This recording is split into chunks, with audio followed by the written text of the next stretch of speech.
A store clerk is killed during a robbery in Tennessee. When the suspect claims it was an accident, police turn to forensic examiners to prove cold-blooded murder. 2 people are found brutally murdered in an Albany, New York boarding house. To capture the killer, investigators rely on 19th century technology. In Louisiana, a fisherman discovers the body of a murdered woman. A footprint left in blood is investigators' only clue to her killer's identity.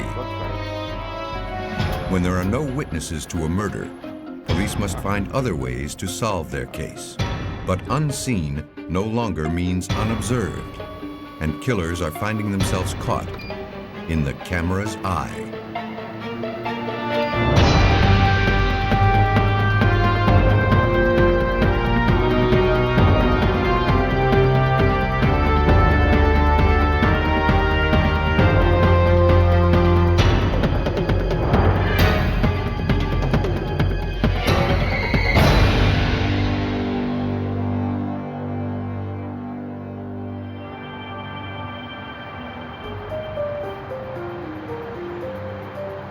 In this episode, some of the names have been changed. In the early morning hours of July 2nd, 1995, police in Chattanooga, Tennessee received a 911 call. A man had discovered the bullet-ridden body of a store clerk inside a local gas station convenience store. Investigators and forensic technicians from the Chattanooga Police Department responded to the scene. In the back storage room, detectives located the male victim. The manager later identified him as 34-year-old employee Lenny King. He had been shot in the arm and twice in the chest by a large caliber weapon that had been fired at close range. Investigators found handcuffs locked to the sink next to the victim's body. As technicians began processing the scene for evidence, they found bloodstains on the outside of the door leading into the storage room. Examiners determined that the blood had originated from the victim. The team next made their way into the service area of the store. The cash register and safe had been cleaned out. The homicide appeared to be the result of a robbery gone bad. The killer had made off with more than $2,000. But technicians were unable to locate any fingerprints left behind by the robber. Investigators hoped that the store's security cameras could provide some clues. When the manager played the surveillance tape, investigators realized the suspect had been caught on video entering the store. And as the manager watched images of the cash register and safe being cleaned out, he believed he recognized the robber. It looked like a former employee named Jason Rhodes. The manager pulled his files, looking for more information. According to employment records, the 22-year-old had only worked at the store for a few weeks. And the victim, Lenny King, had trained him. According to the manager, Lenny King was a well-liked and valued employee who treated everyone with kindness. But King had complained that Jason Rhodes was lazy and inattentive, and Jason didn't take the job very seriously. After his training period was over, Jason only showed up for work once and then quit. At the police station, detectives reviewed the surveillance video again. The tape, which consisted of a series of still photographs shot every 2 seconds, simultaneously displayed images from the store's 2 security cameras. As they watched the images frame by frame, they noticed that the suspect was brandishing what appeared to be a .357 revolver as he walked into the store. But a time and date stamp on the video obscured the image of the victim being approached by the gunman and forced into the storage room. And that room, where the victim was killed, was out of the camera's range. Investigators were able to print a clear image of the gunman. To confirm the killer's identity, police showed a photograph of the suspect to Jason Rhodes' father. Heartbroken by what he saw, Mr. Rhodes positively identified the man in the photo as his son. When asked if he knew his son's present whereabouts, the father said that Jason and his girlfriend, Sonia Altman, had left town the same day Lenny King was found murdered. Jason hadn't told his father why he was leaving, but he did say that he probably would not be coming home. Mr. Rhodes gave investigators a description of his son's truck.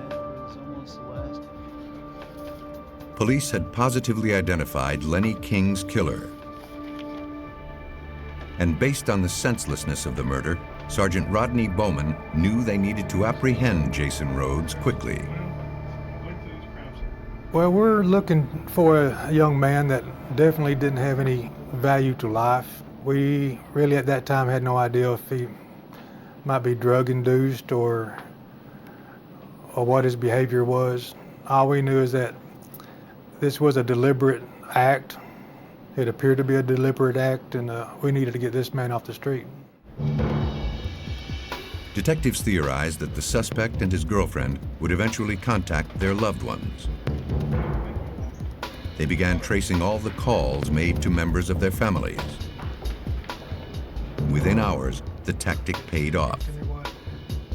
Jason's girlfriend, Sonia Altman, had contacted her grandmother, and the call was traced to a hotel in Nashville, Tennessee. Descriptions of the suspect, his girlfriend, and the vehicle they were traveling in were forwarded to the Nashville police. On the evening of July 3rd, Nashville authorities spotted Jason Rhodes' truck as it pulled into a gas station. As the suspect exited his vehicle to fill up, detectives moved in. Jason Rhodes was placed under arrest on suspicion of aggravated robbery and murder. His girlfriend, Sonia Altman, was also placed under arrest. Investigators began searching the suspect's vehicle. On the front seat, police found a money bag that contained several $100s in cash. Detectives also found a box of ammunition for a .357 handgun, the same type as the one used to murder Lenny King. The following day, Chattanooga police traveled to Nashville to question Jason Rhodes about the homicide. At first, he denied any knowledge of the crime. But when confronted with the evidence against him, he decided to cooperate.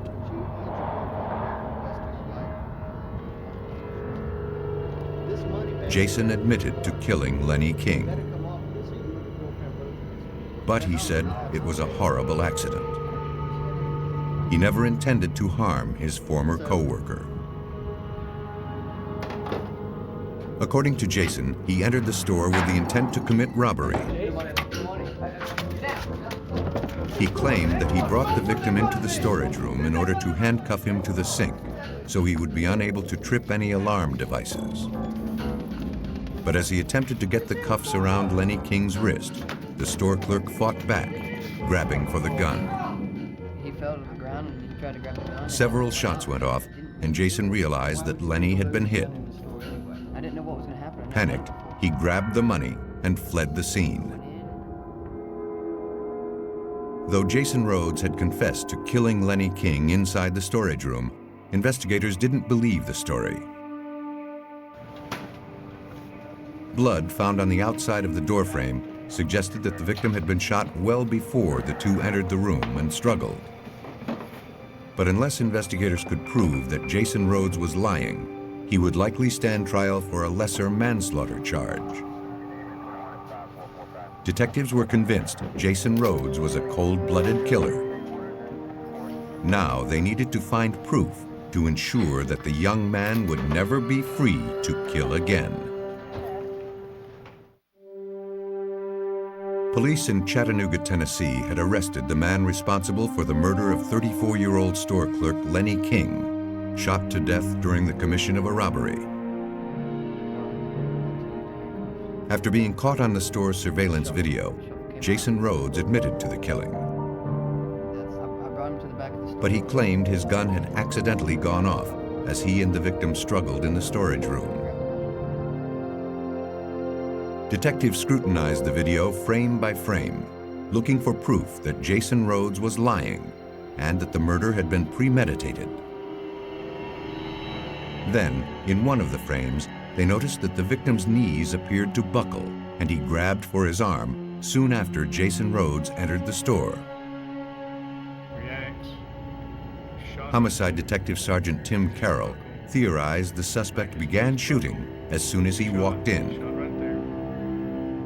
Once we got the video slowed down where we could see it, Sergeant Rodney Bowman and I both agreed that Jason Rhodes came in the store and shot from the get-go.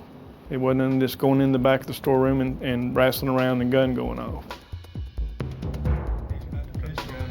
Investigators knew that if they could prove Jason Rhodes fired as soon as he entered the store, they could charge him with premeditated first-degree murder. But that would not be easy.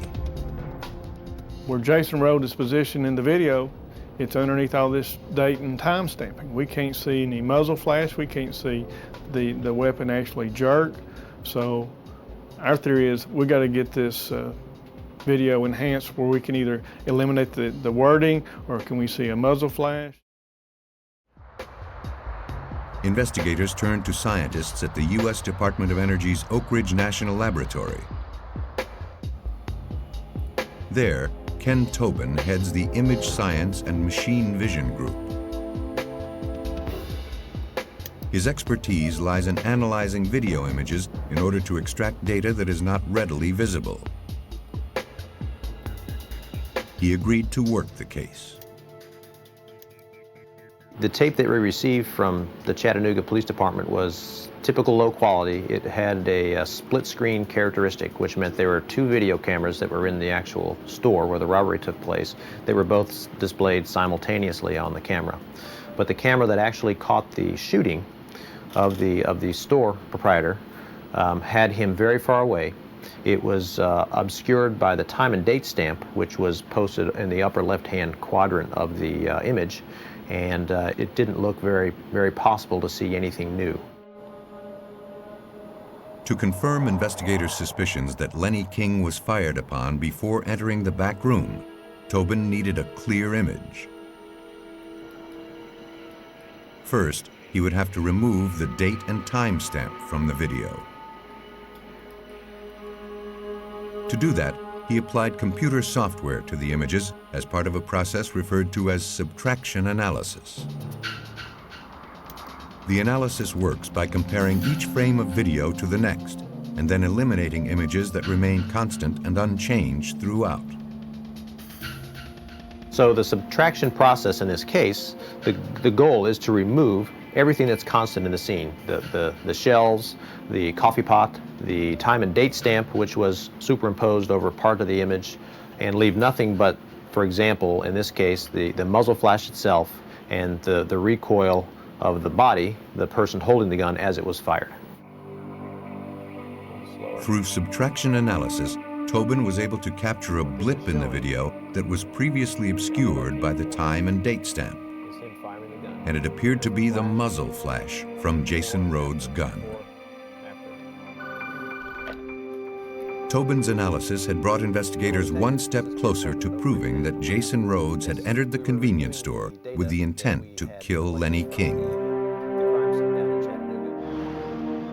But to win a first-degree murder conviction, they needed to be certain that the blip uncovered by Tobin's analysis was in fact a muzzle flash and not a glitch in the video itself. To find out, detectives returned to the convenience store to conduct their own experiment. Using the same .357 Magnum revolver used in the murder, they fired the weapon into old phone books, making certain to be in view of the store's surveillance cameras. We fired into like a couple of old city directories in that same corner area, but not in the same area where this time stamping was. So we fired several rounds and of course recorded on the store surveillance film, and then our crime scene people also videotaped it as well. Likelihood that this is consistent with a muzzle. The video of the reconstruction was sent to Ken Tobin for a comparison with the one taken during the actual crime. Now we have the firing here. When he compared the muzzle flash from Sergeant Carroll's gun to the blip on the video taken at the time of the murder, he concluded they were consistent in shape and intensity. Investigators now had the evidence they needed to prove that Jason Rhodes' story was a lie. And one isolated frame of video had been the difference in proving first-degree murder. I would compare what Oak Ridge National Lab did on this one little section of video to one drop or hair of DNA. It was that crucial. Without what they did, we didn't have what I would consider the video DNA for this case. To avoid the death penalty, Jason Rhodes, on the advice of his attorney, pled guilty to first-degree murder and aggravated murder. Police believe Jason Rhodes entered the store knowing he would kill the clerk who could identify him. After shooting him in the arm as he walked in, Rhodes forced Lenny King into the storage room. After a struggle for the gun, Jason shot the victim twice more in the chest at close range. He exited the back room and proceeded to rob the store of $2,000 in cash. Jason Rhodes was sentenced to life in prison. His girlfriend, Sonia Altman, was convicted of being an accessory after the fact and sentenced to 2 years in prison. Jason Rhodes' crime was exposed through state-of-the-art technology. But to solve a double murder in Albany, New York, investigators must rely on a 19th century invention. On the morning of July 3, 1994, Gary Lang went to check on his mother-in-law at a boarding house that she owned and operated. When he arrived, he noticed her stereo on the steps. The mail hadn't been collected, and the back door was wide open. Inside, the house was in shambles. Then, lying on the kitchen floor, he discovered the brutally beaten bodies of his 86-year-old mother-in-law, Josephine Zurich, and a tenant, Walter Peskowski. Investigators from the Albany Police Department rushed to the home. Police technicians carefully documented the entire house. Blood and debris were everywhere. Detective Anthony Bruno was shocked by what he saw. The house looked literally as if someone had picked it up and shaken it and set it back down. I don't think, aside from the kitchen table, there was a piece of furniture that wasn't turned over. There wasn't a drawer that hadn't been pulled out and emptied, thrown on the floor. The kitchen itself was covered in blood. There was nowhere to walk on the kitchen floor without stepping in blood. The blood stain patterns found throughout the kitchen were consistent with having been caused by blunt force trauma injuries. And it was likely that a cane with a bloody handle found on the floor was the weapon used to bludgeon the elderly victims. As investigators struggled to find evidence that could point them toward the killer, they uncovered another possible weapon. On top of the kitchen table, they found a cooking pot, dented and stained with blood. For investigators, all of the evidence suggested that the two victims had unwittingly stumbled upon a robbery in progress. And it appeared that the killer or killers had left in a hurry. Autopsies confirmed that both victims had died as a result of massive blunt force trauma to the head. 55-year-old Walter Paskowski had also been strangled. Each of the victims had been struck dozens of times, and the injuries were consistent with having been caused by both the cane and the pot found in the kitchen. The medical examiner determined that the murders had likely occurred between 10 and 11 p.m. the previous evening. Hopeful that the evidence recovered from the crime scene might yield some clue to the killer's identity, detectives brought it to the Albany Police Crime Lab. While processing the bloody pot believed to have been used as a weapon, Detective Dean Halprin noticed what appeared to be a fingerprint on the inside wall. And if it was in fact a print, recovering it would not be easy. The material the pot was made out of isn't something that we've had good results with because it has pock marks, depressions, plus it's very bent out of shape from being struck against the victims. But after it was actually processed with the powder, we could see that we had something in there. We had a print. But the excitement was short-lived. Though investigators had found evidence that could place a suspect at the scene, they couldn't get the camera in the position necessary to obtain a detailed image. Without that, they would be unable to compare it to a suspect print, if and when one emerged. The pot is small, difficult to stick a camera in and get a good picture. Numerous attempts were made at doing that.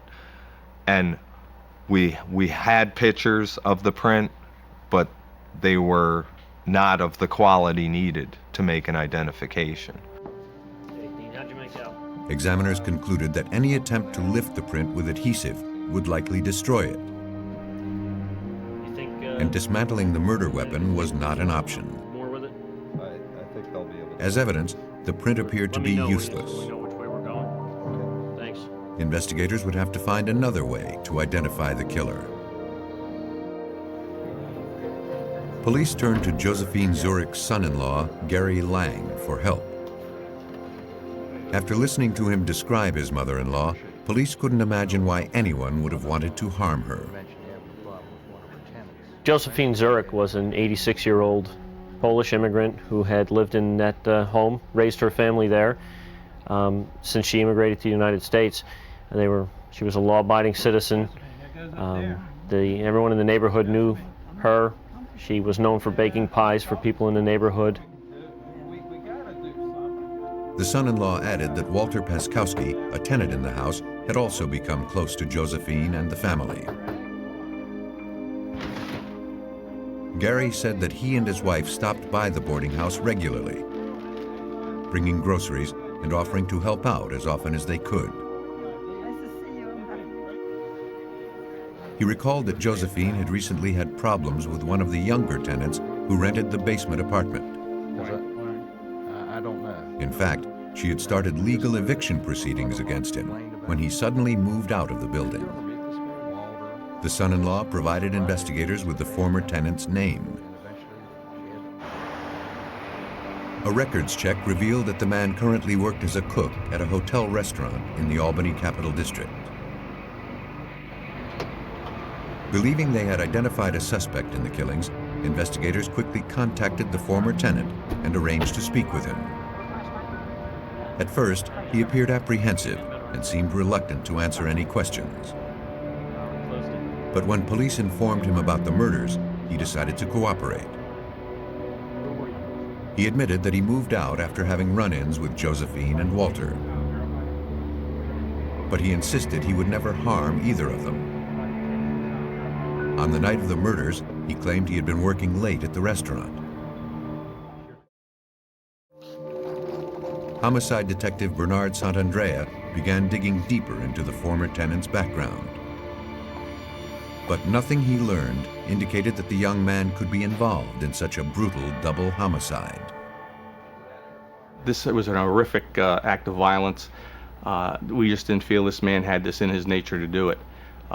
Now, that being said, we also verified his whereabouts and his place of employment, and was verified that during the time we felt the homicides occurred, this individual was working. The investigation was back at square one. With no suspects in the savage double murders, the case threatened to go cold. And that meant a violent killer was still loose on the streets of Albany. Police in Albany, New York struggled to solve a brutal double homicide at a boarding house that had claimed the lives of the owner, 86-year-old Josephine Zurich, and 55-year-old tenant Walter Paskowski. Though forensic examiners had located a suspect's fingerprint on a cooking pot used to bludgeon the victims, attempts to recover it had been unsuccessful. Homicide detective Anthony Bruno struggled to identify the killer. We really had a whodunit. These folks had no connections to any wrongdoings, or they were not criminal element. It was difficult to figure out who would have a motive to savagely beat these two people to death, aside from the burglary, which we believed happened. Police turned to the public for help.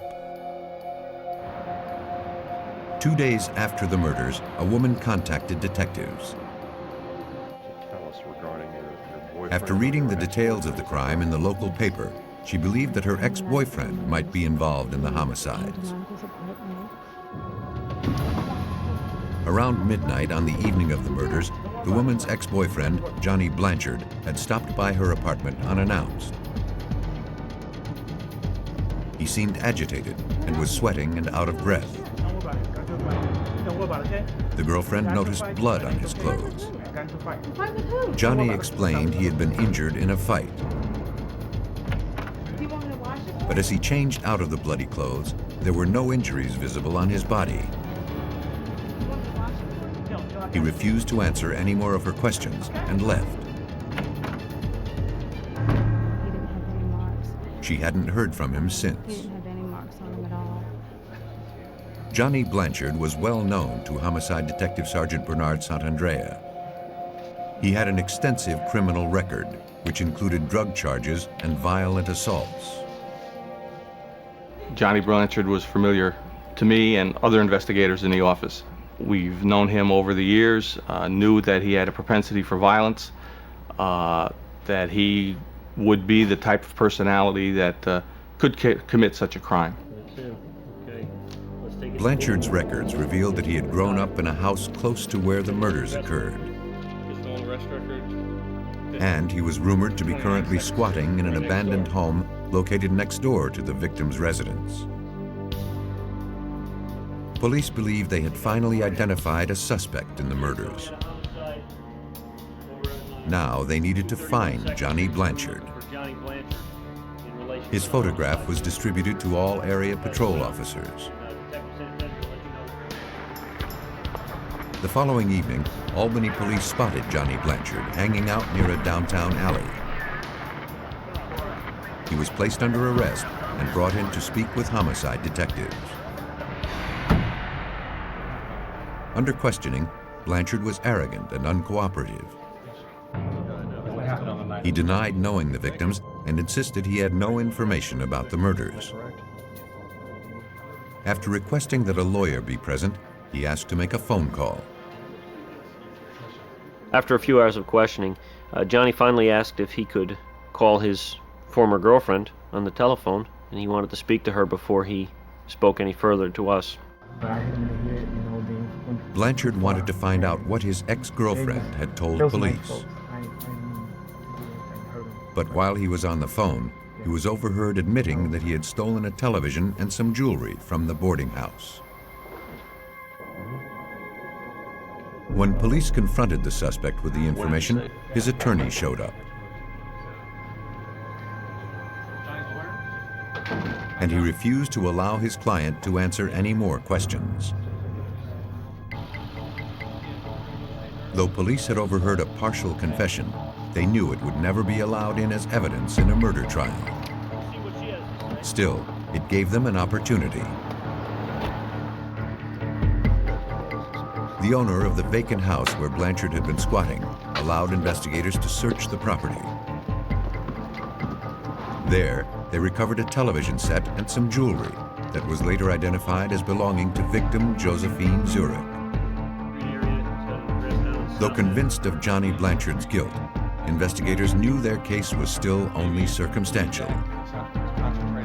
To prove murder, they needed hard evidence that could place the suspect at the scene of the crime. Though a fingerprint had been located on one of the murder weapons, police had been unable to get a clear image of the print. Investigators turned to forensic experts at the Connecticut State Police Crime Lab. There, specialist Paul Penders agreed to work the case. After examining the print inside the pot, he realized there would be only one way to get Albany police the evidence they needed to make their case. We knew that there were some difficulties with lifting the print, it being a blood print and so forth, and it would have to be pretty much done off the photography. The comparison would have to be made with a photograph. But that was easier said than done. Penders would have to find a way to precisely place a camera inside the pot in order to generate a clear image of the evidence. This impression is inside the pot, in the side of the pot, and we need to get a photograph of it straight down from 90 degrees to produce an actual size photograph. You couldn't get a conventional camera in that.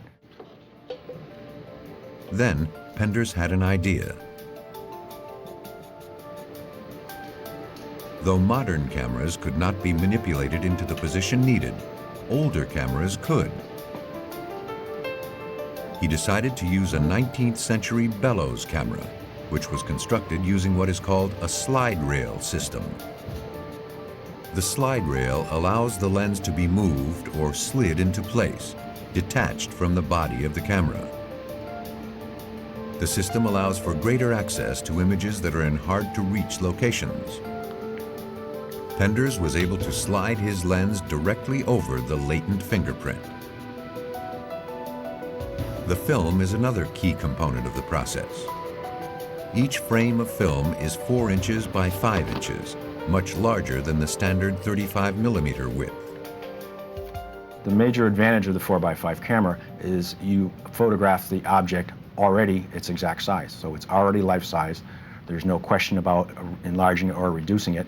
And the amount of information on that large piece of film far surpasses what a 35mm frame can give you. The procedure was successful.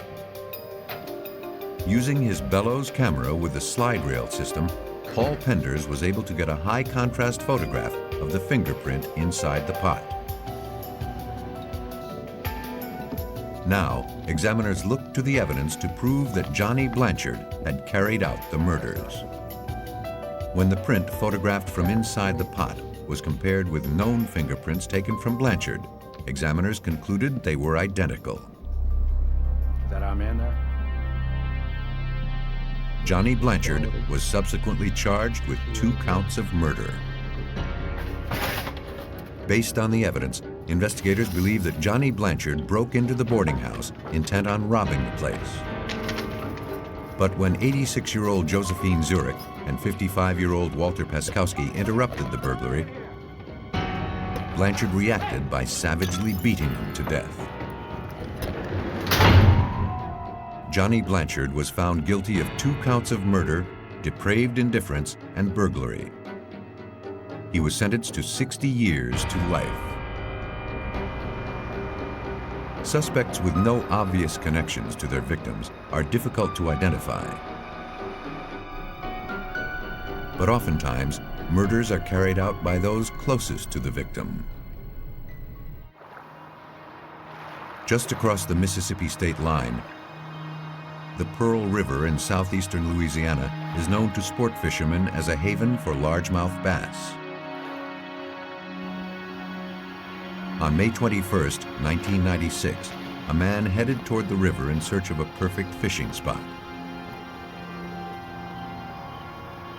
As he made his way through a small clearing, he discovered a decomposed human body. the fishermen quickly summoned police. Within minutes, officers and forensic technicians from the St. Tammany Parish Sheriff's Department arrived at the location. Before they began processing the scene, however, crime scene photographers thoroughly documented the entire area. And it was a mess. Investigators found dozens of personal papers and letters scattered around a wide area. An empty backpack lay nearby. The female victim had been beaten and stabbed once in the neck. Officers combed the area looking for clues to the victim's identity. But other than the letters, they found nothing. The unidentified woman was transported to the coroner's office for autopsy. Though the body had decayed beyond recognition, the medical examiner determined that the victim was a Caucasian woman, approximately 5 feet 7 inches tall, and likely between the ages of 35 and 45. She had been dead less than a week. Cause of death was a single stab wound to the neck, resulting in a laceration of the right carotid artery. Detectives at the St. Tammany Parish Sheriff's Department began the process of trying to identify the murder victim. Captain David Hall didn't have much information to work with. First thing we did was basically get a measurement of the body and try to come up with an idea of what this individual looked like in a living state. We checked missing person files for the Mississippi and Louisiana area. Came up with nothing that fit the script of this young lady. Investigators began sifting through the papers for clues. All of the correspondences were addressed to a woman named Liz, and they were all signed Michael Packer. His return address was located less than 100 miles away in Biloxi, Mississippi. Biloxi police were contacted and dispatched to the address where the letters had originated. Michael Packer was not there. According to his roommate, Packer had left several days earlier to work a job somewhere in Alabama. When questioned further, he stated that he knew a woman named Liz. Her full name was Elizabeth Herdman, and until recently, she and Michael Packer had been romantically involved. The roommate said that Liz and Michael fought constantly, mostly about money. In fact, a few weeks before, one of their arguments threatened to turn violent, prompting the roommate to call police. But rather than suffer in a violent relationship, Liz packed her belongings into a backpack and left. The roommate believed Liz was currently homeless, but he had seen her less than a week ago looking for work at a local employment agency. Hoping to confirm the victim's identity, Louisiana police ran a records check on Elizabeth Herdman. Investigators learned that the 39-year-old woman had been arrested on minor charges several years earlier in Florida, and her fingerprints were on file. When those were compared to the prints lifted from the victim, police found a perfect match. Police had identified the woman found murdered along the shores of the Pearl River. And her ex-boyfriend, who left town around the time of her murder, was the prime suspect. Now, investigators needed to find him. Police in St. Tammany Parish, Louisiana, had identified a woman found murdered near a riverbank as 39-year-old Elizabeth Herdman. To find her killer, investigators began retracing her movements in the days leading up to the murder. Louisiana police traveled to the employment agency in nearby Biloxi, Mississippi, where the homeless woman was last seen alive. The manager there confirmed that Liz Herdman had been in looking for work on May 18th, 3 days before her body was discovered. and Liz had not come in alone that day. According to the records, she had signed in with two men, Arthur Cyber and Alfred Huntsman, and a woman named Felice Fisher. The manager had seen the group together before and knew them to be friends. The manager also confirmed that Michael Packer, Liz Herdman's ex-boyfriend and the prime suspect in her murder, had signed in earlier that same day. But by the time Liz and her friends arrived, he had already left for a job in Mobile, Alabama. 10 minutes and I'll be coming your way. Investigators were able to confirm that Packer was several hundred miles away when the murder occurred. Since Liz Herdman had been homeless at the time of her death, identifying a suspect would not be easy. She's living on the street. Anyone could be the suspect. She comes across people capable of committing homicide on a daily basis. Captain Hall began tracking down Liz's three friends, hopeful they could provide information. But a background check revealed that two of those friends, Alfred Huntsman and Arthur Cyber, had extensive criminal records, which included robbery and assault charges. Detectives traveled to a nearby motel where Arthur Cyber had recently been staying. Though he was no longer there, a motel employee remembered Cyber well.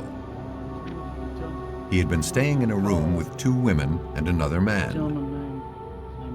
One of the women matched Liz Herdman's description. The employee remembered that after the group checked out, she cleaned their room. It looked like there had been a violent struggle. The window had been broken, and there were stains on the bedspread that appeared to be blood. The motel employee hadn't seen anyone from that group around since, and they hadn't left a forwarding address. The information led investigators to now believe that Liz Herdman's friends were involved in her murder. An APB was immediately issued for the three individuals and the car they were believed to be driving. We wanted to alert the nation that we were looking for Arthur Cyber and Alfred Huntsman and Felice Fisher for questioning reference to this homicide. A few days later, police several hundred miles away in Hutchins, Texas, spotted the three suspects. They were taken into custody and transported to Louisiana for questioning. Police searched their vehicle and collected its contents, including 6 pairs of shoes, some papers, and a few articles of clothing. Under questioning, Alfred Huntsman admitted that he had information about the murder. Huntsman said that while the 4 friends were staying at the motel, Liz Herdman and Arthur Cyber had gotten into an argument. Liz had recently gotten a job, and Cyber wanted some of her money to buy drugs and alcohol. When she refused, Cyber smashed out the window and became physically abusive. Eventually, things calmed down, and a short while later, Cyber suggested that they all go into town. But according to Huntsman, Cyber drove the group to an isolated spot at the Pearl River. He said he wanted to go for a walk with Liz to privately apologize for his behavior at the motel. Several minutes later, Arthur Cyber emerged from the woods, alone and covered with blood. He had murdered Liz, and the motive was robbery. Cyber threatened to kill him and Felice Fisher if they went to authorities. Huntsman insisted he and Felice never left the vehicle. When confronted with the statement, Arthur Cyber denied the accusation. Though he had been present at the river when the murder occurred, he said that it was Alfred Huntsman and Felice Fisher who carried out the homicide. Elizabeth, your girlfriend? Right off the bat, one started giving up the other, pointing the finger, and that at least lets us know that we've got the three parties responsible. And from there, you just start to meticulously break down the lies that they're giving you and ultimately end up with the truth. For answers, investigators forwarded all of the evidence to forensic examiners at the Louisiana State Police Crime Lab. It was now up to them to find a way to prove which of the suspects had viciously killed Elizabeth Herdman. Yeah, it's very interesting. Police in St. Tammany Parish, Louisiana, had 3 suspects in custody for the murder of 39-year-old Elizabeth Herdman. But with the suspects pointing the finger at each other, investigators needed to find a way to expose the killer's identity. They turned to examiners at the Louisiana State Police Crime Lab. There, forensic scientist George Shiro began scrutinizing the evidence collected from the crime scene. He focused his attention on a yellow piece of paper stained with the victim's blood. As he examined it more closely, he noticed a shoe print. On its own, he realized that the print would not be enough to establish the killer's identity. Though all 3 suspects admitted being at the Pearl River, each denied being near the victim when the murder occurred. To determine who was lying, Shiro first needed to know where the evidence was found in relation to the victim's body. For that, he turned to the crime scene photographs. In the photos, he observed several yellow pieces of paper. But after digitizing and enlarging the photographs, he saw that only one was stained with blood, and it was located just inches away from the victim's head. Now, Shiro looked to determine which of the suspects had left the print. He began by comparing the shoes recovered from the suspect's vehicle to the shoe print found within inches of Liz Herdman's body. He quickly eliminated 5 of the 6 pairs. But the tread on the remaining pair appeared to be similar to the print from the crime scene. So I examined that shoe more carefully, and what we look for when we're examining shoe prints is we look for random markings on the soles of the shoe that give these shoes their individuality. Shiro generated an impression of the shoe print found in the suspect's car onto a sheet of clear acetate paper. When that was overlaid on top of the bloody print recovered from the crime scene, he found one consistency after another. That is an aha moment. That's when we say, okay, we have a match here. We have enough marks to individualize this shoe print to this shoe. Police determined that the shoe that had left the print belonged to Alfred Huntsman. And Shiro's findings proved that he was within inches of the victim as her blood was shed, something he had previously denied. Confronted with the evidence, Huntsman confessed to taking part in the crime. But he insisted he hadn't worked alone. He said that he, Arthur Cyber, and Felice Fisher had driven Elizabeth Herdman to the clearing off of the remote road near the river with the intent to rob her. But the robbery spiraled out of control, and when Liz fought back, Arthur Cyber stabbed her in the neck. Huntsman admitted that he beat the victim while Cyber killed her. Polygraph tests later confirmed that all 3 suspects had participated in Elizabeth Herdman's murder. Arthur Cyber was convicted of first-degree murder and sentenced to life in prison. Alfred Huntsman received the same sentence. Felice Fisher pled guilty to accessory after the fact for first-degree murder and for second-degree kidnapping. She was sentenced to 25 years in prison. Most killers look to strike when their targets are isolated or far away from potential witnesses.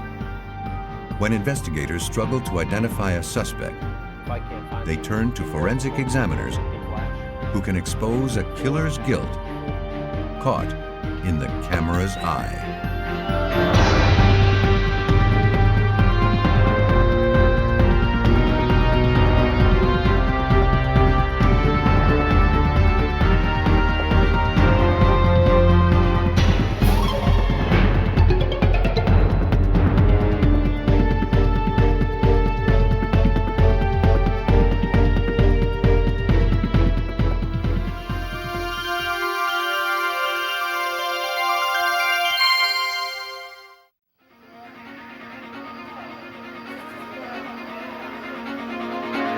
In Pennsylvania, a missing persons case quickly turns into a homicide investigation.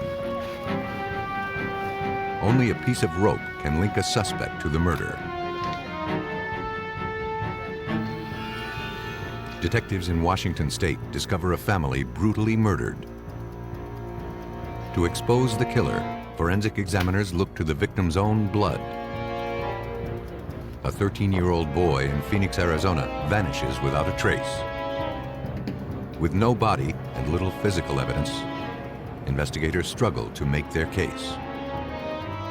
When juveniles commit murder, homicide detectives enter a realm of twisted logic.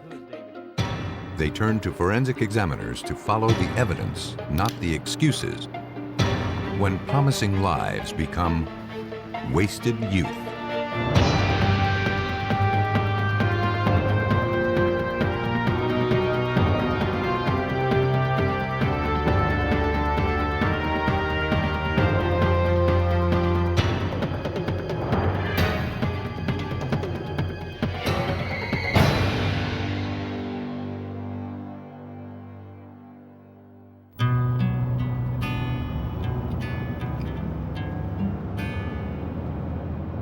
In this episode, some of the names have been changed. Cambria County lies in the rural northeastern highlands of Pennsylvania. It's a small, tight-knit community that experiences few violent crimes. But on November 6, 1997, Ronald Klotz discovered that his son was missing.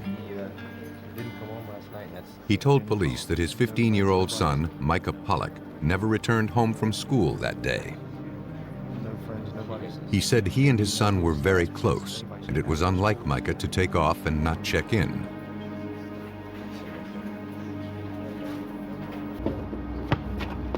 Mr. Klotz explained that Micah had come to live with him the previous spring. He had moved to Pennsylvania from Ohio, where he had been living with his mother. Micah seemed happy in his new home and was enjoying making new friends. Ronald Klotz's ex-wife said she hadn't heard from Micah in some time.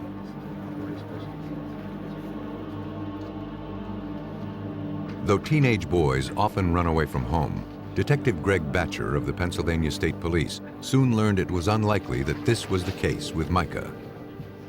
As we began to talk to his friends, they said that he wouldn't do that. They said that he was not the kind of person who would just up and leave. He had no reason to up and leave, and that that's when the suspicion began. Investigators learned that the missing teenager had recently begun dating a girl from school. When questioned, the girl told police that on the day Micah disappeared, he told her he was going hunting with 16-year-old Andrew Callahan. That surprised her.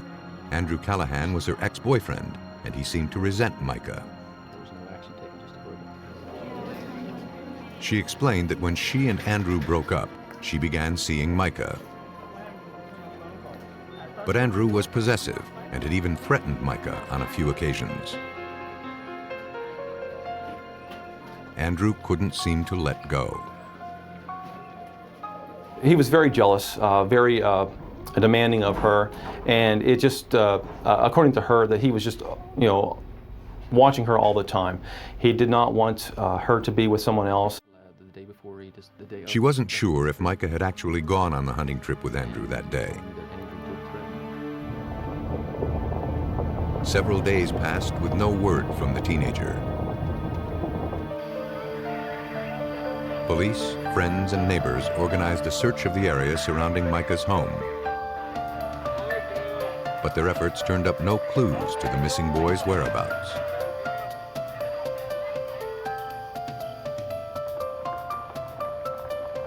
Desperate for a lead, police set up a roadblock nearby and questioned passing motorists.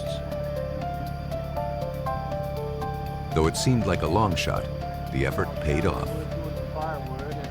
A man recognized a photograph of Micah. He was in the area a few days before, and while pulled over in his vehicle, he had seen Micah with another teenager. They were heading toward an abandoned strip mine. The boy with Micah carried a shotgun over his shoulder. He thought the other teenager could have been Andrew Callahan.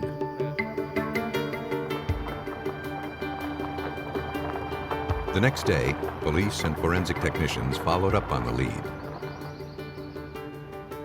They traveled to the strip mines where the motorist had seen the two teenagers a few days earlier. Recent heavy rains made searching the area for clues a challenge.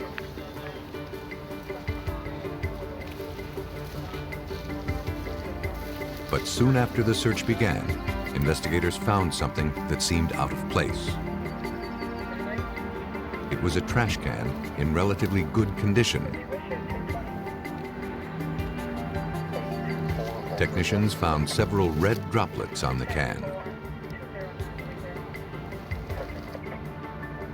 They tested positive for blood.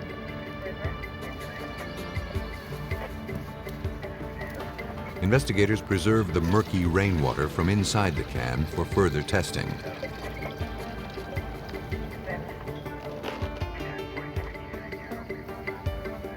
A search of the surrounding area failed to yield any additional clues.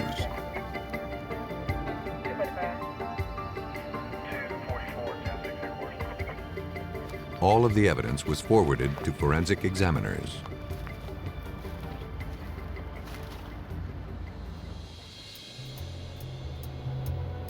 At the Pennsylvania State Police Crime Lab, criminalist Bruce Tackett first needed to determine if the bloodstains on the trash can had originated from an animal or a human.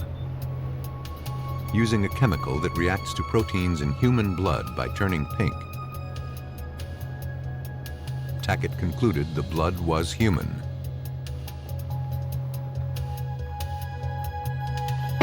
But to generate a genetic profile from the evidence, Tackett would need additional samples. The remaining stains were too degraded for a more comprehensive analysis. Though there was a chance that blood was present within the liquid contents of the trash can, he realized that the rainwater had likely diluted it.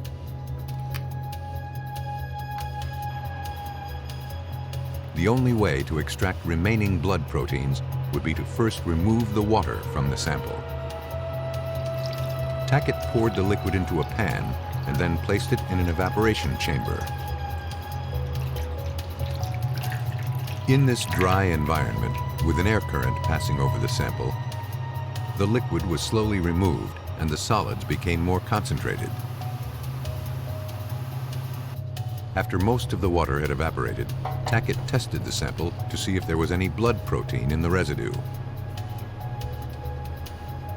He couldn't detect any, but he did find a potentially valuable piece of trace evidence: a single strand of human hair. Though there was no way to confirm whose hair it was, police feared it had originated from Micah Pollock. Investigators returned to the area around the strip mines where they found the trash can. This time, they brought a cadaver dog.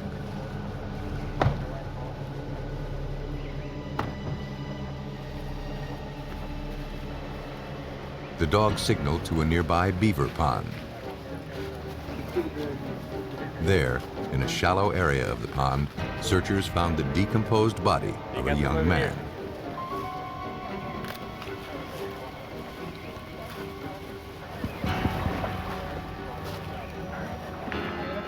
The victim had been shot in the back. His ankles were bound with rope and his clothes severely tattered.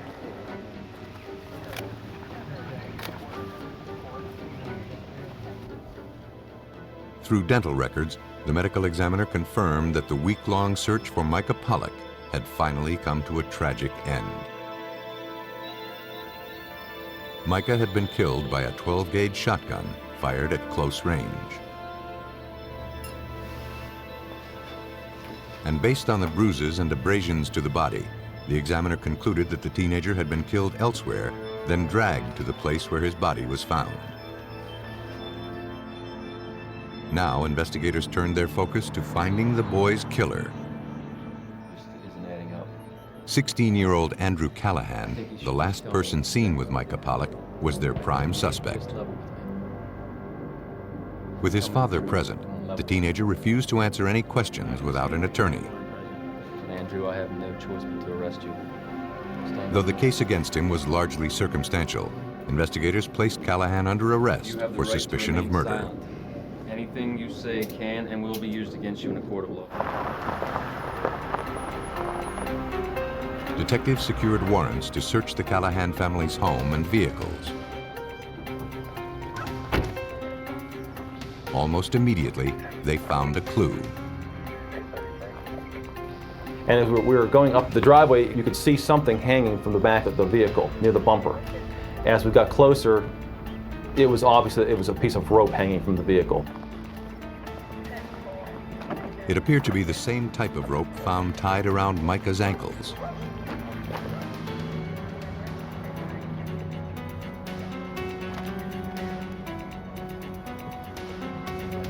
As the team made their way to the residence, they discovered more rope on the porch.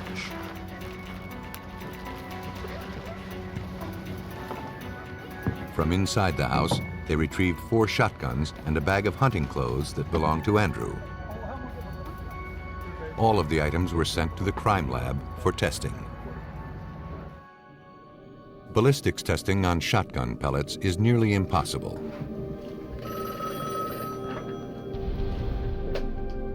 Sergeant Badger may help you. And in this case, examiners were unable to demonstrate that the shotguns retrieved from the Callahan's home had been used to murder Micah Pollock. But if technicians could identify even a tiny droplet of Micah's blood on Andrew's hunting clothes, police would be one step closer to tying the suspect to the crime. But none of the clothing samples tested positive for blood. Some of the results were from the lab. Though convinced of Andrew Callahan's guilt, police couldn't seem to find a shred of physical evidence linking him to the crime. With the suspect unwilling to cooperate, investigators were running out of ways to prove that Callahan was a killer. Police in Cambria County, Pennsylvania struggled to solve the murder of 15-year-old Micah Pollock, whose bullet-ridden and tattered body was discovered in a remote pond. Though all of the circumstantial evidence pointed to 16-year-old Andrew Callahan as the killer, Pennsylvania State Police had little physical evidence to prove it. Their last hope for making their case fell to forensic scientists at the Pennsylvania State Police Crime Lab. Examiner Bruce Tackett looked for consistencies between the rope found tied around the victim's ankles and the samples collected from the suspect's residence. When I did the rope comparison in this case, I determined that the ropes were a clothesline type rope. They had a woven or a braided cover over top of a core of fairly coarse man-made fibers.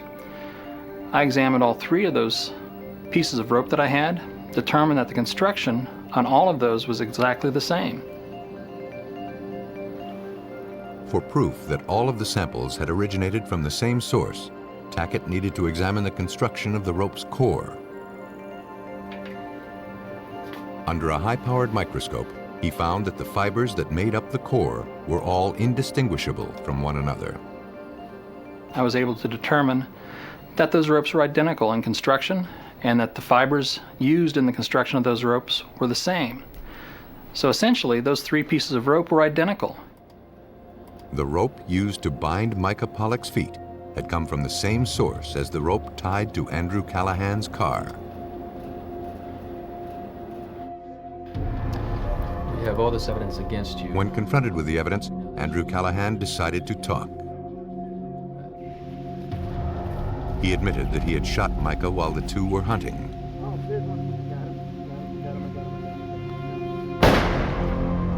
He claimed that when the shooting occurred, he was tracking a bird as it flew into some nearby brush. He believed his gun was positioned at a downward angle. He didn't notice that Micah, who had been standing some distance away, was in his line of fire. Afraid that police wouldn't believe his story, he said he panicked and tried to get rid of the body. Of the premises, we have found the rope. Looking to corroborate the suspect's story, police turned to the evidence for answers. From powder burns observed on Micah's body, the medical examiner concluded that the gun was no more than 3 feet away when it discharged. And the shotgun pellets that entered the victim's back came to rest near his jaw. The weapon had been held at an upward angle, contradicting Callahan's claim that he had been aiming at the ground when Micah was shot.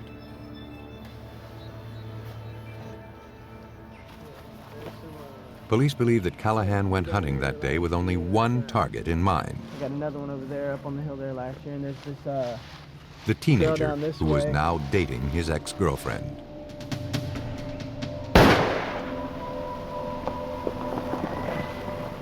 Pennsylvania State Police Detective Greg Batcher believed that after the shooting, Andrew systematically went about covering up his actions.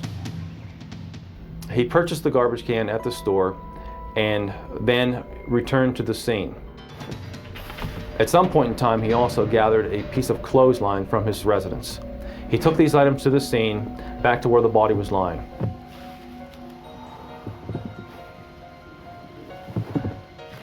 But when Micah Pollock's body wouldn't fit in the garbage can, he used rope to drag the body some 400 feet behind his car until he reached a remote spot. 16-year-old Andrew Callahan was tried as an adult. He was found guilty of first-degree murder and sentenced to life without parole. Police believe that irrational jealousy drove Andrew Callahan to murder his rival. But sometimes, investigators can find no motive at all. A suburb of Seattle, the Woodbridge section of Bellevue, Washington, is a quiet neighborhood. One that is unfamiliar with brutal crime. On January 5th, 1997, a morning 911 call brought Bellevue police to a secluded park.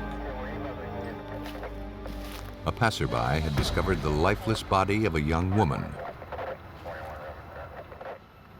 A rope fastened tightly around the victim's neck made it clear she had been murdered. Police began searching for any form of identification to tell them who this victim was. No other visible signs of it. Lying near the body, they found a checkbook. The account was in the name of Karen White, and it listed a San Diego address. Bellevue police searched through records looking for a Karen White who matched the victim's description. Homicide detective Jeff Gomes found a potential match.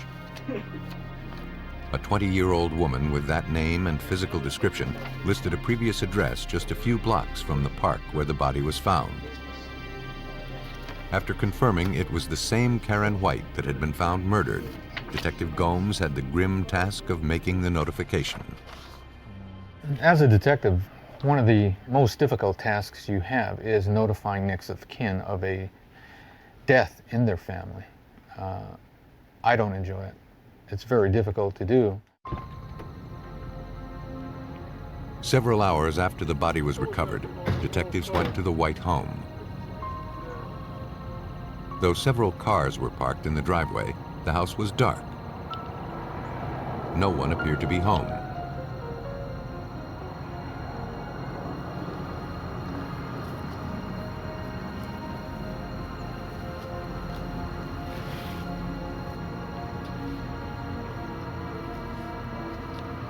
Detectives discovered an unlocked door.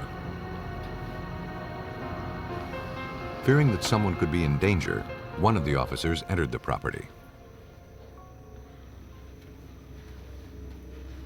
The house was eerily silent. It appeared the residence had been robbed.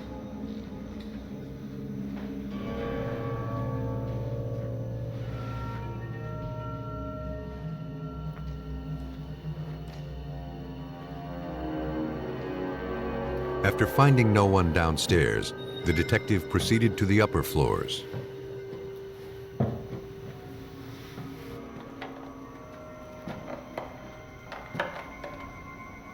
As he approached a bedroom, he noticed bloodstains on the outside of the door. When he looked inside, he discovered the lifeless body of a teenage girl. She had been viciously beaten and stabbed to death. He yelled for his partner to call in for backup.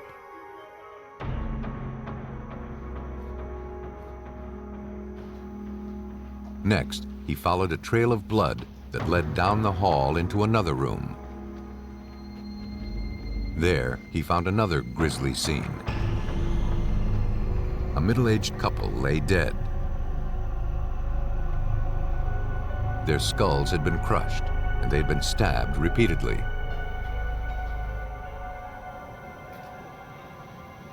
The victims were later identified as 17-year-old Janet White and her parents, Regina and Walter White. They were the immediate family of the young woman found murdered in the park just hours earlier. Forensic technicians began searching for clues to help them reconstruct what happened. All of the victims had been savagely beaten with a blunt object and then stabbed dozens of times in the face and neck. Police photographed and swabbed dozens of bloodstains. The only real clues to the killer's identity were bloody boot prints found on the carpet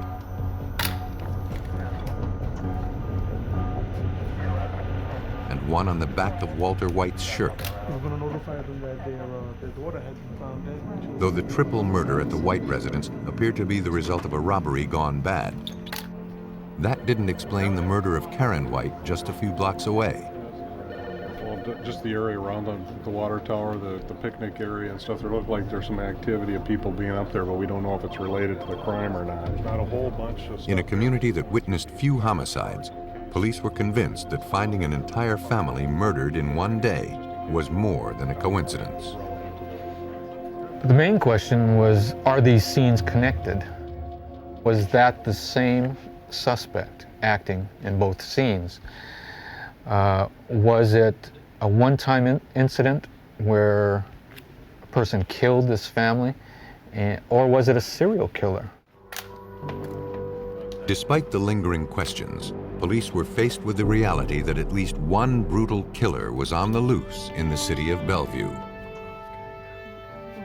And until they could identify a suspect or an apparent motive, police were powerless to stop him from killing again. While searching for answers in the strangulation murder of 20-year-old Karen White, Bellevue, Washington police made a shocking discovery. A few blocks away from where her body was found, detectives discovered that her parents, Regina and Walter White, and her 17-year-old sister Janet had been brutally beaten and stabbed to death in their home. Police focused their investigation on Karen's murder, believing that her killer was responsible for the other 3 homicides. Through interviews, investigators learned that before Karen moved to San Diego to become a volunteer in the AmeriCorps program, she associated with a tightly knit group of teenagers who were part of a movement referred to as goth. It's young teenagers dressing all in black, painting their faces white, dyeing their hair. They sometimes pretend to be vampires with fang teeth, and they dress the part. Witches, they pretend to be witches. Police learned that one of those friends had seen Karen the night before her body was discovered. The friend had stopped by the White residence. Karen had come back to Bellevue for a few days to visit her family. That night, Karen wanted to run out and do some last-minute errands before returning to San Diego the following day. See y'all later. After being dropped off at home a few hours later, Karen said she still had one more errand to run. She wanted to see a teenager named David Anderson, who owed her some money. The friend decided not to go along. Police jumped on the lead. Under questioning, David Anderson, a 17-year-old high school student, confirmed he and Karen White were friends. But he said he hadn't seen her since she had come back into town. On the night of the murder, he stated he was at a friend's house all night. He and his friend never left. When asked if he owned any boots, Anderson said he had one pair and retrieved them for the detective. But it was clear that the sole pattern on his boots did not resemble the bloody prints recovered from the victim's residence.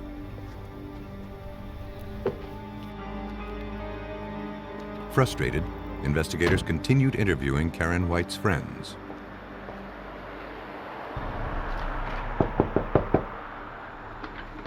One believed she had important information. She said that on the night of the murders, David Anderson had been at her apartment hanging out with her roommate.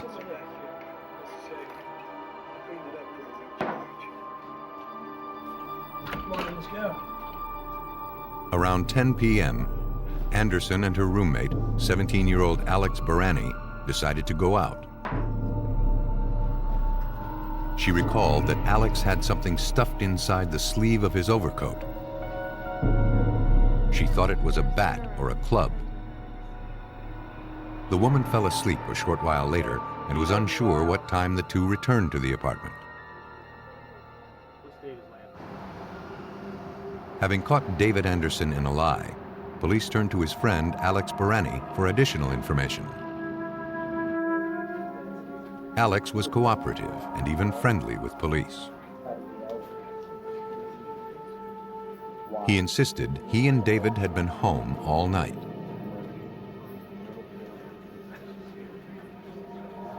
But when detectives confronted him with his roommate's statements, his demeanor changed. Homicide detective Bob Thompson. His chin began to quiver. He immediately started sweating, and he became visibly nervous. I, at that time, decided, I think this guy did the murder. Under persistent questioning, Alex Burani unraveled. The 17-year-old confessed to all 4 murders. He said after leaving the apartment, he dropped David Anderson off at his girlfriend's house and then went to the park alone to meet Karen White. He planned to tell Karen that David would be unable to pay back the money he owed her. On his way there, he decided he wanted to know what it was like to kill. He strangled the young woman. Fearing that Karen had told her parents her plans, Alex went to her home and bludgeoned and stabbed the family to death. Alex Burani said he had thrown away his boots that had left the prints found at the crime scene. You have the right to remain silent. He was placed under arrest and charged with the 4 murders. Though Alex had confessed to the murders, investigators knew from experience that they still needed to scientifically corroborate his statements. And they were unconvinced that he had acted alone.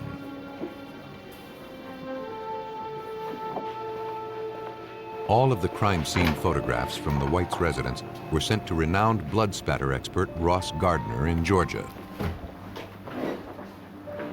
Gardner looked to reconstruct the triple murder, one droplet of blood at a time.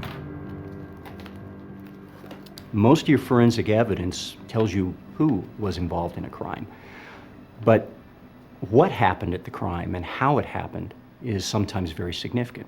And bloodstain patterns speak to those events that created the bloodstains. They tell us what happened and how it happened. Using bloodstain patterns observed in the photographs, Gardner first looked to establish what types of weapons had been used in the murders. He recognized 2 distinct cast-off patterns. The first type of pattern was consistent with having been caused by sharp force trauma, most likely by the blade of a knife. The size of the stains are very small, and here in particular, very similar to what we saw on the scene. And the reason being is we have a very thin edge on which the blood can accumulate as it's being cast off. A larger, blunt instrument made the second type of bloodstain pattern that Gardner identified.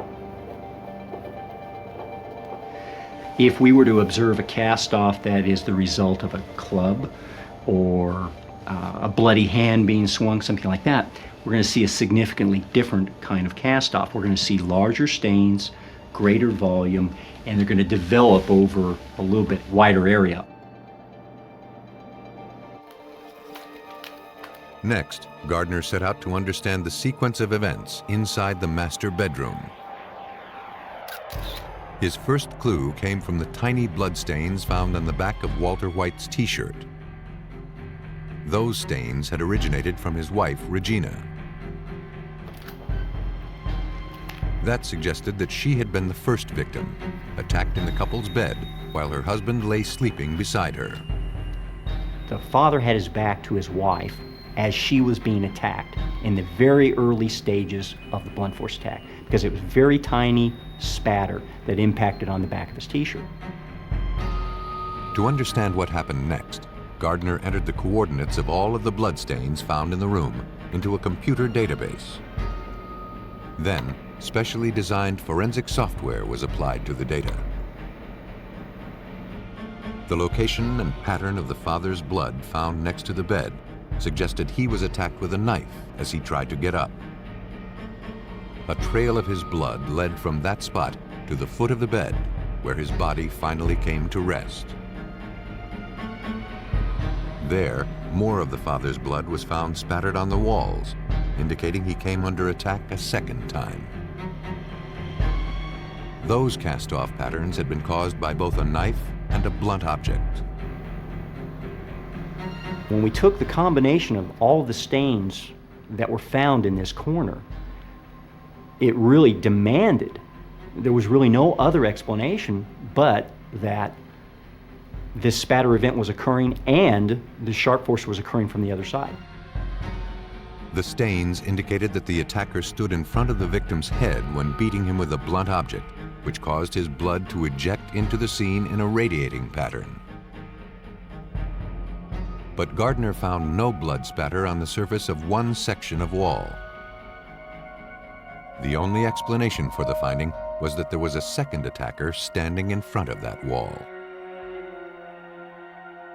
Lastly, the blood evidence showed that 17-year-old Janet rushed to her parents' room, but then was attacked and then dragged back to her room, where she became the final victim. Gardner's analysis was consistent with Alex Burani's confession, with one major exception. He had not acted alone. Ross. And investigators believe that Alex was protecting his friend, David Anderson.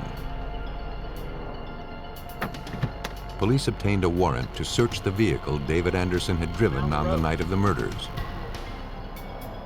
They found a length of rope on the front seat. Forensic examiners concluded that it was the same type of rope used to strangle 20-year-old Karen White.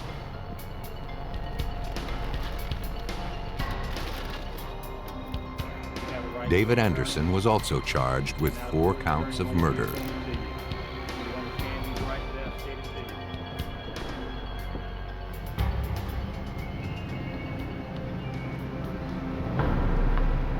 Police believe that David Anderson and Alex Burani murdered Karen White at the park, motivated by sick curiosity. They next set their sights on the victim's entire family.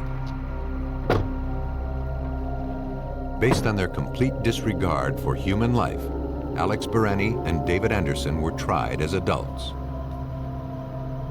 Both received 4 consecutive life sentences. In Washington state, analysis of the crime scene helped expose a second killer's identity. But when police are unable to locate a victim's body, proving murder is much more difficult. In the late afternoon hours of November 10, 1995, Rhonda Mitchie entered the Phoenix Police Department to report her child missing. She hadn't heard from her 13-year-old son, Brad Hansen, in nearly 12 hours. Though Brad was a responsible and loving son, he seemed to be going through a rebellious phase. He's 13 years old. He was on a bike. In fact, Brad had been recently grounded, and he was supposed to come straight home after school. After saying goodbye to him earlier that morning, Rhonda, a single mom, went to work. She later learned that there were no classes that day. She called Brad's pager and contacted several of his friends. But the 13-year-old never called back, and his friends hadn't seen him that day.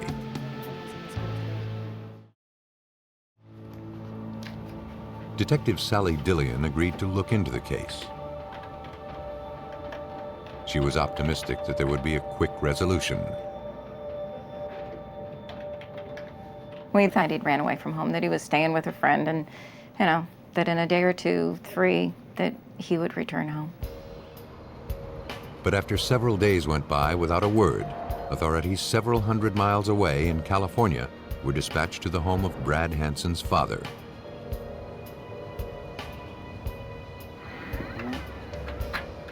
Investigators hoped they would find the boy there. But Mr. Hansen had not heard from Brad in some time, and he was troubled that his son had not checked in. Phoenix police distributed photographs and a description of the missing boy throughout the area. But no clues to his whereabouts surfaced. A search of the desert and mountain areas outside of Phoenix also turned up nothing. Brad Hansen seemed to have vanished without a trace.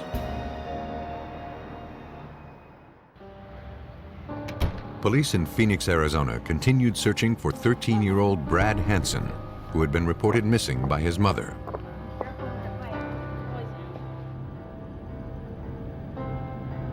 Having uncovered no clues to the boy's whereabouts, detectives began questioning his classmates. Brad's girlfriend, Jennifer, said that on the day he disappeared, she went over to a friend's house to hang out. Brad was also supposed to be there. But when Jennifer arrived at her friend Jeremy Bach's house, she learned Brad was no longer there. He had left his favorite ski cap behind. Then, in the kitchen, she noticed a hole in the wall. There was also a reddish-brown stain on the floor. 13-year-old Jeremy told her that he and Brad had been playing cops and robbers with his stepfather's guns. Not knowing that the guns were loaded, Jeremy said that Brad pulled the trigger, firing a round into the wall. The stain on the floor, he said, was ketchup. Jeremy told Jennifer that after the gun went off, Brad rushed out of the house, afraid that he would get into trouble. He didn't know where Brad went, and he hadn't heard from him since. Jennifer hadn't heard from him either. Investigators arranged to interview Jeremy Bach and his stepfather.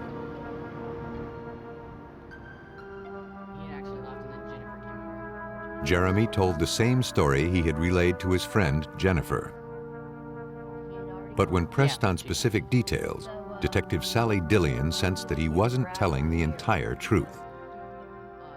There were parts of it that we had a notion were probably going to be true, and other parts that you could tell weren't. Times when he would make the eye contact and other times when he wouldn't.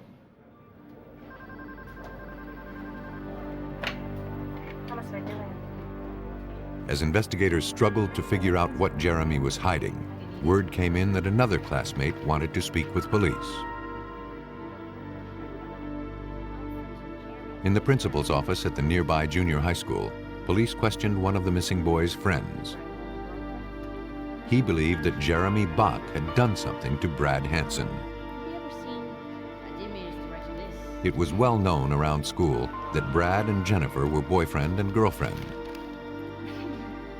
And it was also known that Jeremy was extremely jealous. He also liked Jennifer. And though he and Brad were friends, Jeremy tried to break up the young couple's relationship.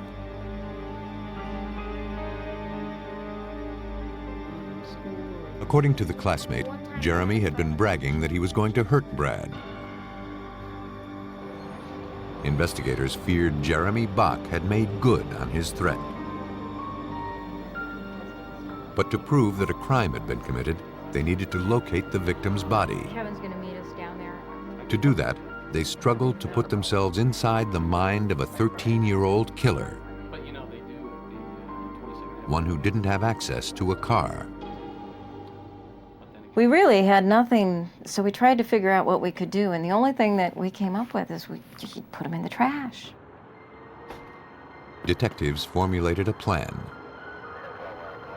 Once a dumpster is put out on the curb, it is considered public property in the eyes of the law. 2 weeks after Brad Hansen was reported missing, police returned to the Bach residence. After the trash was put on the curb, investigators confiscated the can and then replaced it with another one.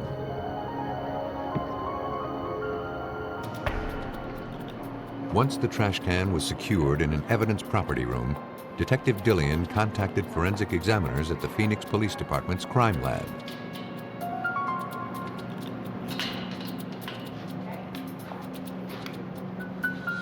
As soon as the lid was opened, investigators knew their instincts had been dead on. Large stains and dried liquid pooled in the bottom tested positive for human blood. And forensic scientist Kevin Knapp didn't believe anyone could have survived such blood loss without immediate medical attention. The dumpster is probably about 2 feet in diameter, and there was probably about an inch deep pool of blood, dried blood, in the bottom of the dumpster. So even without being a medical examiner, in my opinion, it was an awful lot of blood, more than I typically see in a case. Now, examiners needed to verify that the blood found inside the trash can had originated from 13-year-old Brad Hansen. But there were no DNA samples from Brad to use for comparisons. Knapp had another option to get the evidence he needed. We all get our DNA from our parents. We get half from our mother and half from our father. So you can look at a DNA profile from an offspring and determine whether or not the DNA pattern from the parents could have formed that child. When the DNA samples collected from the trash can were compared to the genetic profiles of Brad's parents, examiners found a match. Detectives confronted the 13-year-old suspect with their findings. Now, Jeremy Bach claimed that while playing cops and robbers, his hand accidentally hit the countertop and the gun he was holding discharged.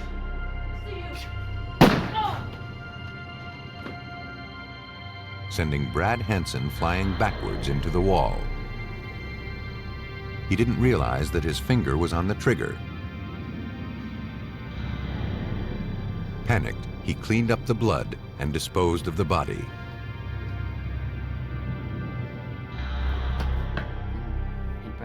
For investigators, Jeremy's story stretched credibility. He had said that when Brad was hit by the bullet that he flew back and he hit the wall. Well, very seldom does someone fly back. That's movies. Okay, that's theatrics. Normally when somebody gets shot by a bullet, they drop. So there were things that he was recounting to us that we did not feel were totally accurate. Detectives returned to the Bach residence with a search warrant.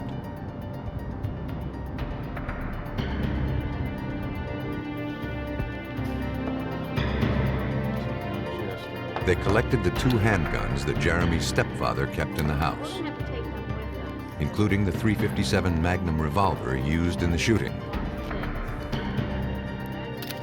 And though investigators found traces of Brad Hansen's blood in the kitchen, the findings did little to refute Jeremy's claim that the shooting was accidental. As long as investigators were unable to locate the victim's body, proving murder would be difficult. Blood evidence convinced Phoenix police that missing 13-year-old Brad Hansen was dead. Though they had been unable to locate his body, his classmate, Jeremy Bach, claimed that he accidentally shot the boy while they played cops and robbers. In a panic, he said he disposed of Brad's body in the trash. But investigators suspected that Brad Hansen had been murdered out of jealousy. Now they needed to prove it. Police turned to forensic examiners for help. At the Phoenix Police Department Crime Lab, firearms expert Mahesh Patel looked for evidence that could prove whether or not the shooting was an accident. The scenario that was given to me was that Jeremy might have struck the side of the edge of the table and might have accidentally discharged the firearm. The .357 was constructed with a hammer block, which is designed to prevent it from discharging if accidentally dropped or bumped. Though incriminating, that didn't prove that Jeremy had intentionally fired the weapon. Patel needed to determine how much force had to be applied to the trigger in order to fire the weapon. What we do is take a set of weights and hang them from the trigger and keep adding on weight to the end of the trigger till it actually goes off, and that will tell us how much force was required for that particular firearm. Patel determined that 10 1/4 pounds of pressure was required to fire the .357 Magnum revolver. He concluded that an accidental flinch would not have been enough to cause the gun to fire. The analysis indicated that Jeremy Bach intentionally pulled the trigger. 13-year-old Jeremy Bach was placed under arrest and charged with murder.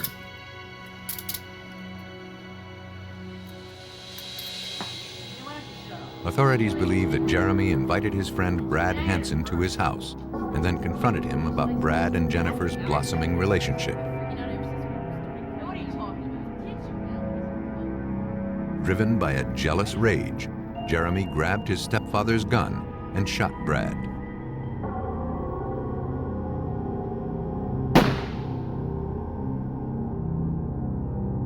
Jeremy Bach, the youngest person to be tried as an adult in the state of Arizona, was found guilty of second-degree murder and sentenced to 22 years in prison. Brad Hansen's body has never been found. Sometimes, juveniles believe that homicide is the answer to their problems. When that happens, investigators and forensic scientists must focus on the facts, which can turn dreams of a promising future into the reality of a wasted youth.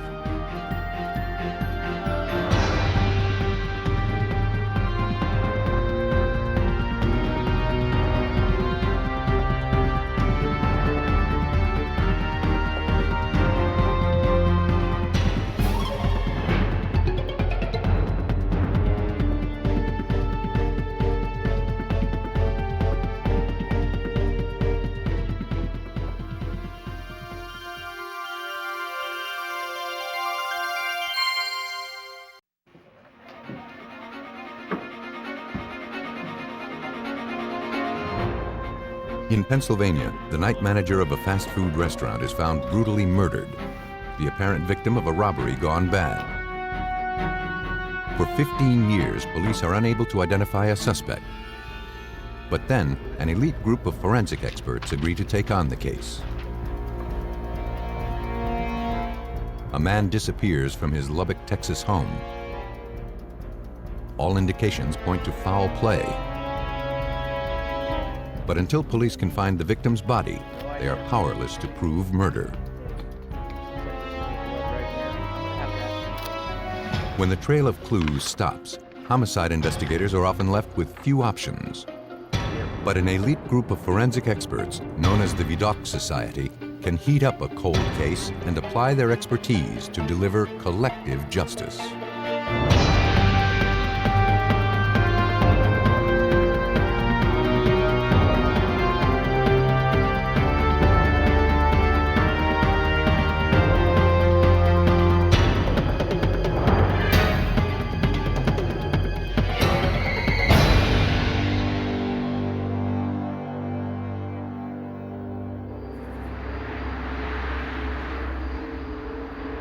On February 4th, 1984, in the Philadelphia suburb of Falls Township, Pennsylvania, the manager of a fast food restaurant arrived for the early morning shift. He was alarmed to find that the front door was unlocked. Recently, there had been a string of robberies in the area. Nothing appeared to be missing.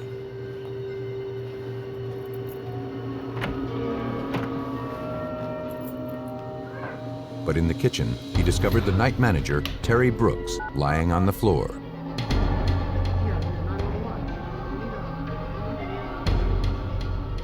She had been brutally murdered.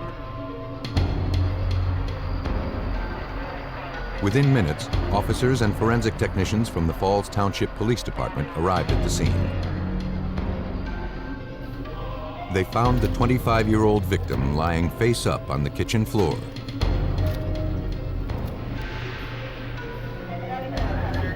A large knife jutted out of her throat. A plastic trash bag had been used to cover her face.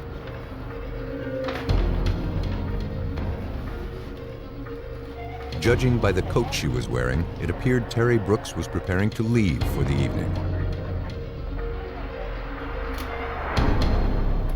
In the restaurant office, police found that the cash drawers and money bags had been cleaned out.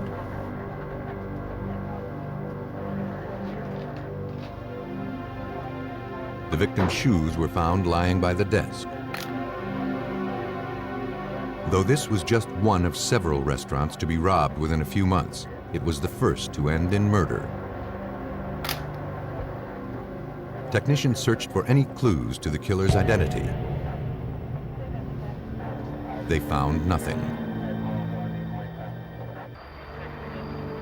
No signs of a forced entry were found around the unlocked front door.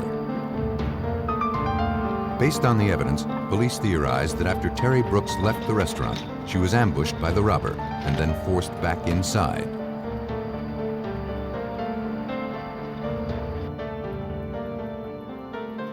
death had been a violent one. Terry Brooks had been beaten, strangled, and then stabbed in the throat. She had been dead several hours.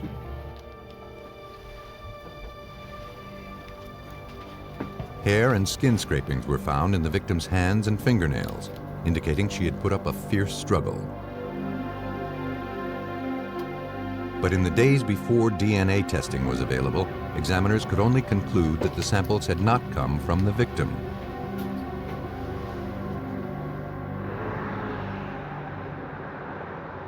Looking for any clue to help them identify a suspect, investigators interviewed the victim's parents. Terry, they said, was a cheerful young woman who made friends easily. She had put herself through college and worked hard, hoping to own her own restaurant one day. Recently, she had quit her job as a waitress for a better opportunity as the manager of the fast food restaurant. She had just gotten engaged to a co-worker from her previous place of employment.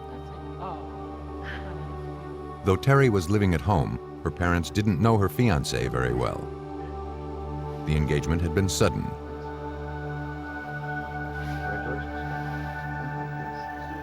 They couldn't think of anyone who might want to hurt their daughter.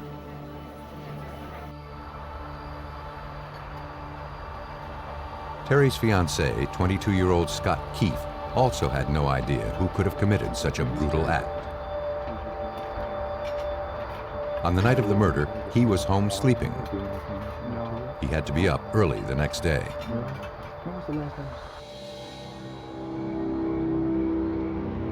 Around 6 a.m. the following morning, he drove by her house on his way to work. He knew Terry had worked late, and he wanted to be certain she had arrived home safely.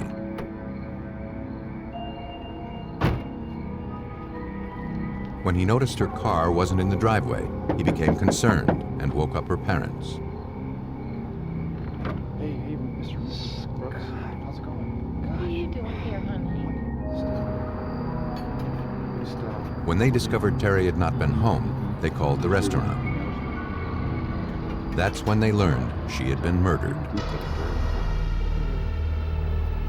Though robbery appeared to be the motive behind the murder, police returned to the restaurant to speak with the manager. They collected all of the employee files, looking for evidence that the killer may have been a disgruntled employee.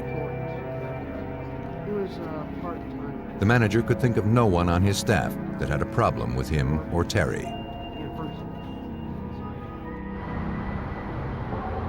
Everything suggested that Terry Brooks had been a random target. And for police, those are the toughest cases to solve.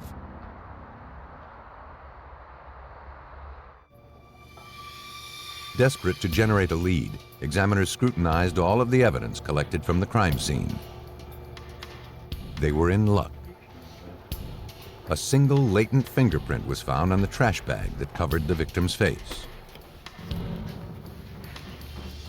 It was matched to one of Terry Brooks's co-workers at the restaurant. Ma'am, Detectives brought in the employee for questioning and to give blood and hair samples. But she didn't seem capable of the violence inflicted on Terry Brooks. And the employee had an explanation for the print. Before leaving on the night of the murder, she had replaced all of the trash can liners. She said that she hadn't noticed anything unusual that night. we were told that you were supposed to... However, she did recall an incident a few days earlier.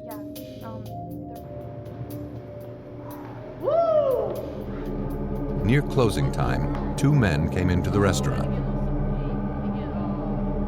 They appeared drunk and were causing trouble. Yeah, let me get a cheeseburger. The employee called her manager.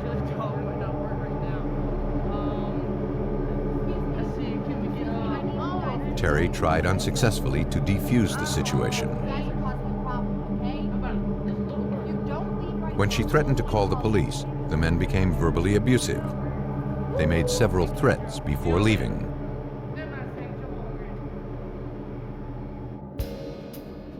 The employee didn't know the men and hadn't seen them since that night. Police finally had their first big break in the case. Now they needed to identify the killers before they struck again. Several area store owners had similar encounters with individuals who fit the description of the two men. But no one seemed to know who they were or where they could be found. The identity of the prime suspects in Terry's murder continued to elude police. Soon, the investigation into her murder turned cold. And it would remain that way for the next 14 years.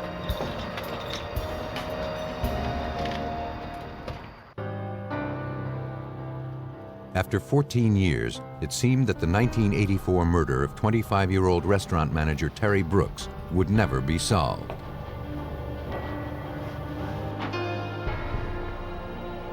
But in 1998, police in Falls Township, Pennsylvania, decided to re-examine all of the unsolved homicides in their jurisdiction. Detective Sergeant Wynn Cloud came across the Terry Brooks case file.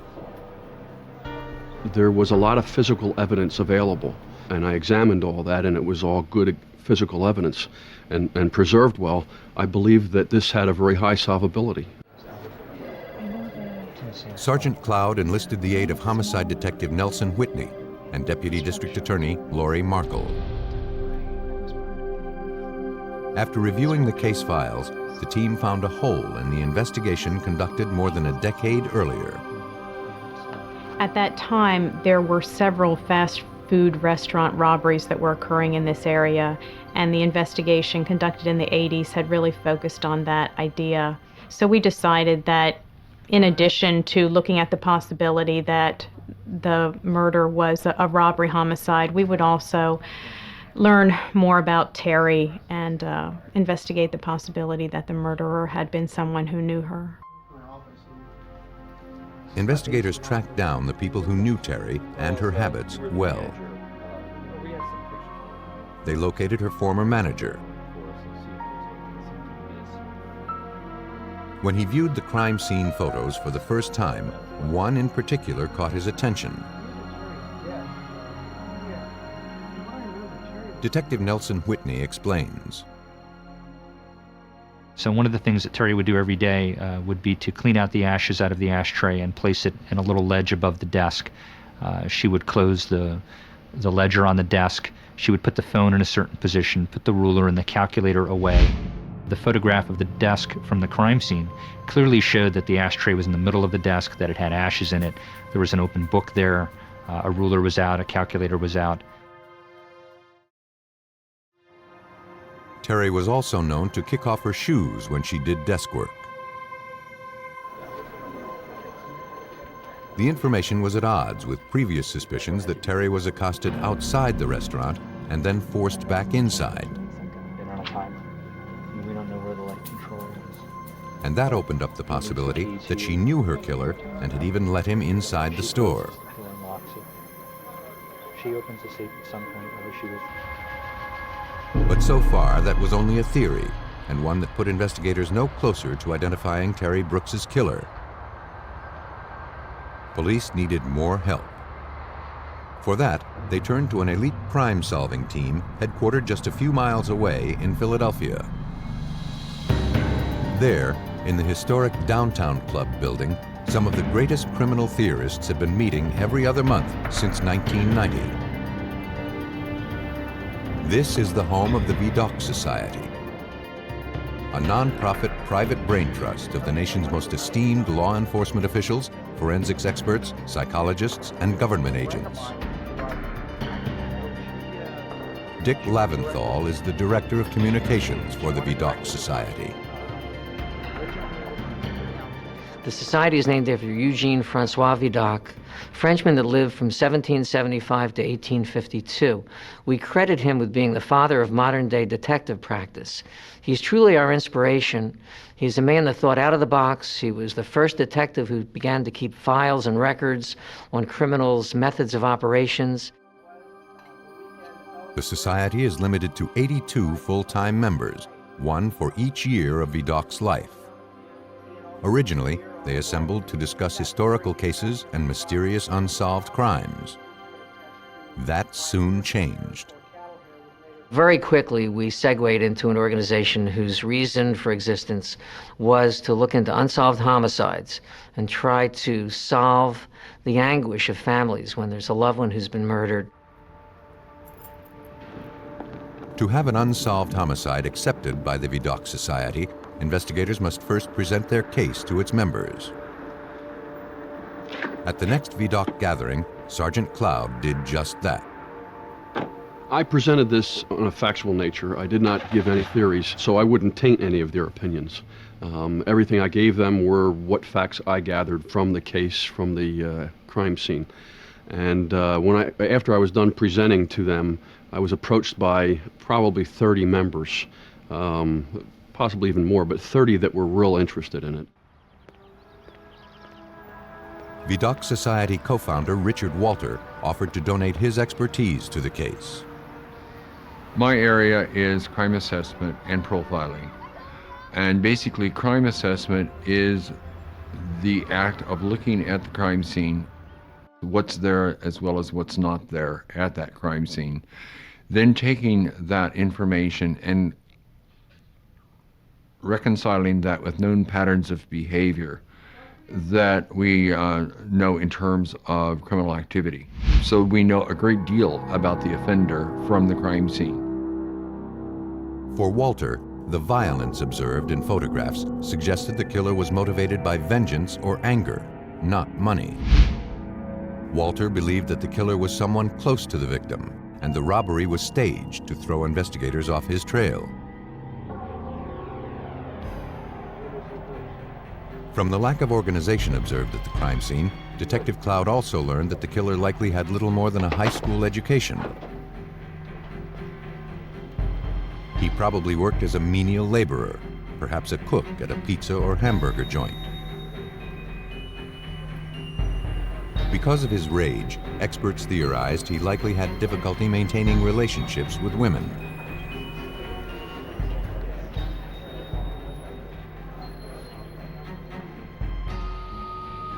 Investigators turned to the victim's parents, hopeful they could identify someone who resembled the profile.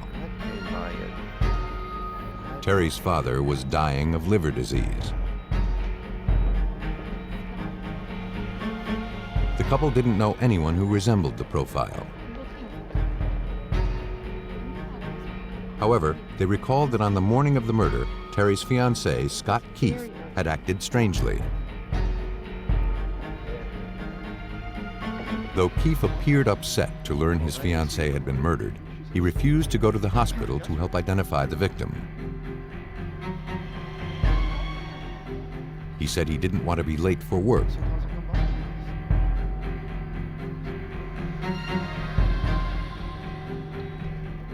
For Terry's parents, Scott's actions that morning had always led them to believe he was hiding something.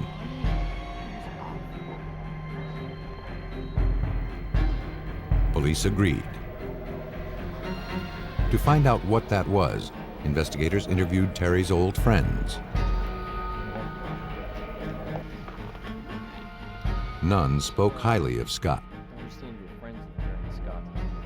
They were all surprised to learn Terry was engaged to him. Scott was possessive and jealous, and he was in financial trouble that allegedly resulted from a drug problem. Things became more strained when Terry took a pay cut to manage the fast food restaurant. Just before she was murdered, Terry had talked about ending the engagement. Based on the information, Detective Cloud began delving into Scott Keefe's background. What he found was an uncanny parallel to the psychological portrait generated by Vidocq Society experts. right down to his job. Our ultimate suspect worked at a pizza joint, had been for years. He had several relationships, personal relationships, but they were very rocky. With the help of the Vidocq Society, investigators had finally identified a suspect in the 15-year-old slaying of Terry Brooks. Now it was up to Falls Township Police to prove it. With the help of the Vidocq Society, an elite non-profit group of law enforcement officials, police in Falls Township, Pennsylvania had finally identified a suspect in the 1984 murder of Terry Brooks. Now, investigators turned to physical evidence collected nearly 15 years earlier to prove it. The biological evidence collected at the time of the autopsy was forwarded to the nearby drug scan laboratory. There, new DNA technology, unheard of at the time of the murder, had become a sophisticated crime-solving tool.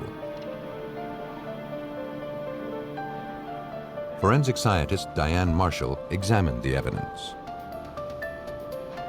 The samples had been carefully stored, and DNA is very stable over time. Genetic tests revealed that the skin found under Terry's fingernails had not originated from her. Marshall looked for DNA samples on the murder weapon to see if she could produce a match. But after so much time, it appeared that no traces of blood remained. And I took apart the knife where the blade actually joined into the wooden handle, and I was digging around there with a scalpel, a clean scalpel, and I removed like really this crusty old material that was in there. And then I did process that specimen for DNA. I determined that there was 2 different DNA types there, one which matched the victim and one which matched an unknown suspect. And that DNA type from the suspect was the same that it was recovered under the fingernails. Investigators had finally uncovered evidence that could link a suspect to the murder. Though all the circumstantial evidence was pointing to Scott Keefe, they didn't have the proof needed to obtain his DNA samples. They would have to find another way to get the evidence they needed. Detective Whitney suggested they focus on his trash. Once trash has been placed on the curb, it is considered abandoned property in the eyes of the law. Police can legally examine and collect its contents. On trash day, investigators arranged for a garbage truck to make only one pickup: the trash in front of Scott Keefe's house.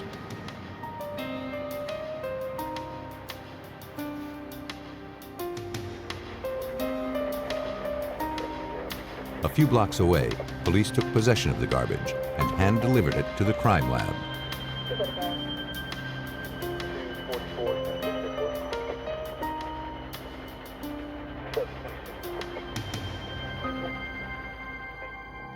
Hoping to find something that contained DNA samples, Diane Marshall zeroed in on several cigarette butts recovered from the trash.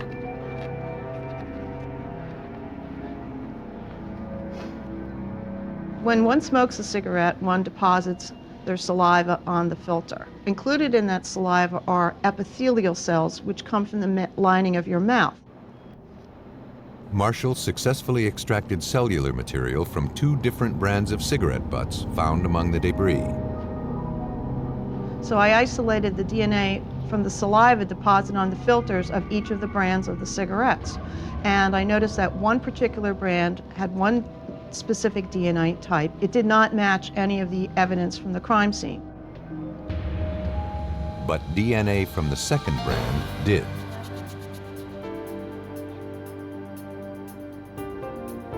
Said it was okay. On the 15th anniversary of Terry Brooks's murder, Scott Keefe was brought in for questioning and to provide blood samples. According to Detective Nelson Whitney, he never realized he was a suspect. We told him that he was an important witness, that he was, because of his close relationship with our victim, someone who can give us information that no one else could. that would help us in our case, and he was only too happy to help. After answering a few questions, detectives asked if he would mind taking a polygraph test as a matter of routine. Keefe agreed. The blood samples were rushed to the lab. Yeah, I think that's right. You want to poly control these tractions? Hours later, while awaiting the DNA tests, Vidocq Society co-founder Bill Fleischer carefully reviewed the polygraph results. The polygraph records these physiological changes as part of our individual defense mechanisms, known commonly as fight-flight.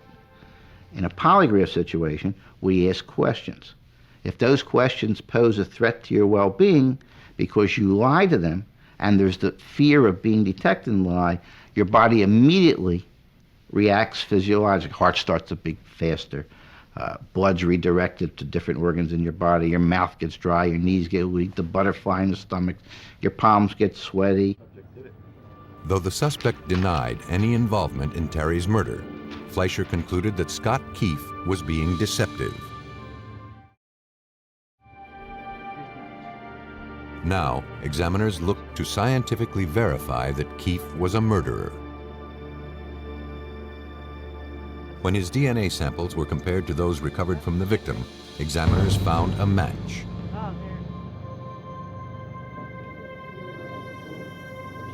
Police confronted the suspect with the test results. Scott Keefe had no choice but to confess. Keefe stated that he often stayed with his fiancée at the restaurant when she was working late. On the night of February 4th, 1984, Terry Brooks decided to end their engagement. Keefe flew into a rage and killed her. He then staged the scene to make it appear that the murder was the result of a robbery gone bad. After so much time, the victim's family finally had answers. Deputy District Attorney Lori Markle.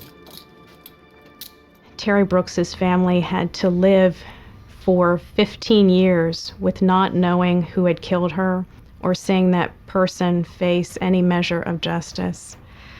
It meant a great deal to be able to, on the morning of February 5th, 1999, go to Mr. and Mrs. Brooks and say, "We've arrested the person who killed your child.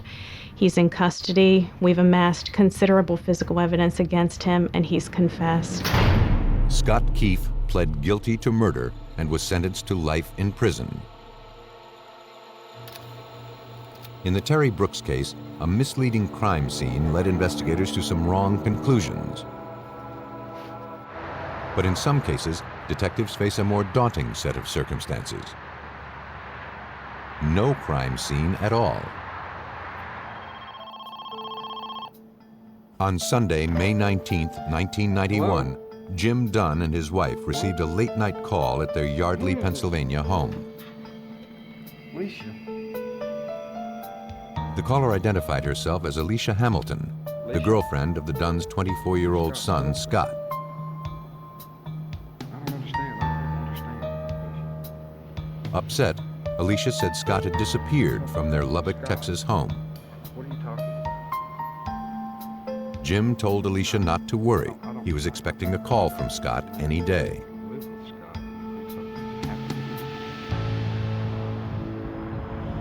But Scott never called. And Jim Dunn's attempts to reach his son were unsuccessful. Though concerned, he knew that Scott was probably busy with his hobby, buying and restoring cars. Yes, it is. Dale, this is Jim Dunn, Scott's father. I hadn't talked to Scott in about a week, and we'd been talking. We all usually talked at least once a week, and of course Scott was always had some kind of a project going. He was looking for money to help him buy a new car or buy a new body for a car so he could change the motors from one to the other.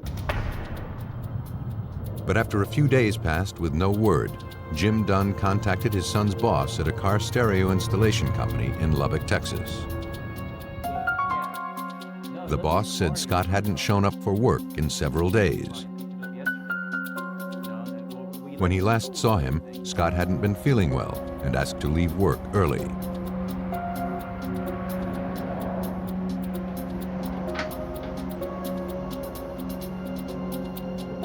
He left his tools and his car at work and had his girlfriend, Alicia Hamilton, come pick him up.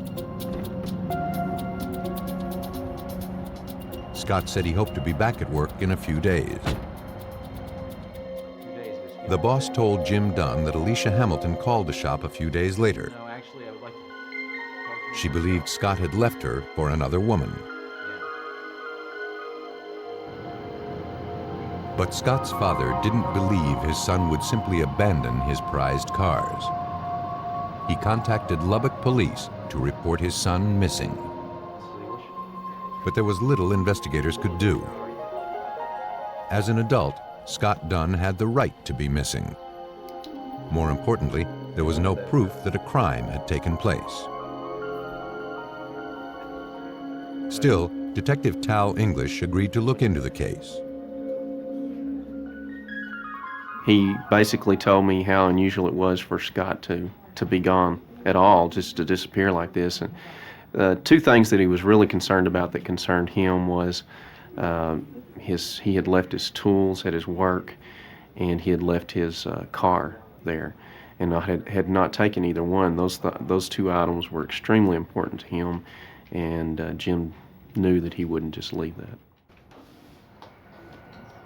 Later that evening, detectives contacted Scott's live-in girlfriend, Alicia Hamilton. She had last seen him just hours before he disappeared. She said she brought Scott home from work after he complained of feeling sick. She put him in bed and made him some tea. She wanted to stay and take care of him, but Alicia was already late for her waitressing job. Scott insisted that she go. Alicia said goodbye and went off to work. She hadn't seen him since.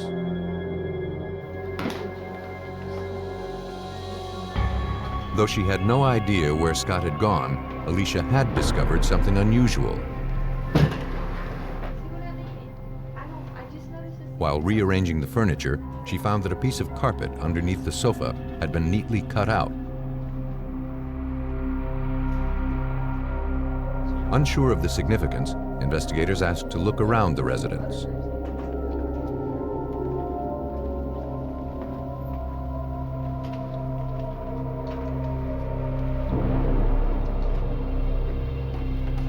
In the bedroom, they found the missing piece of carpet.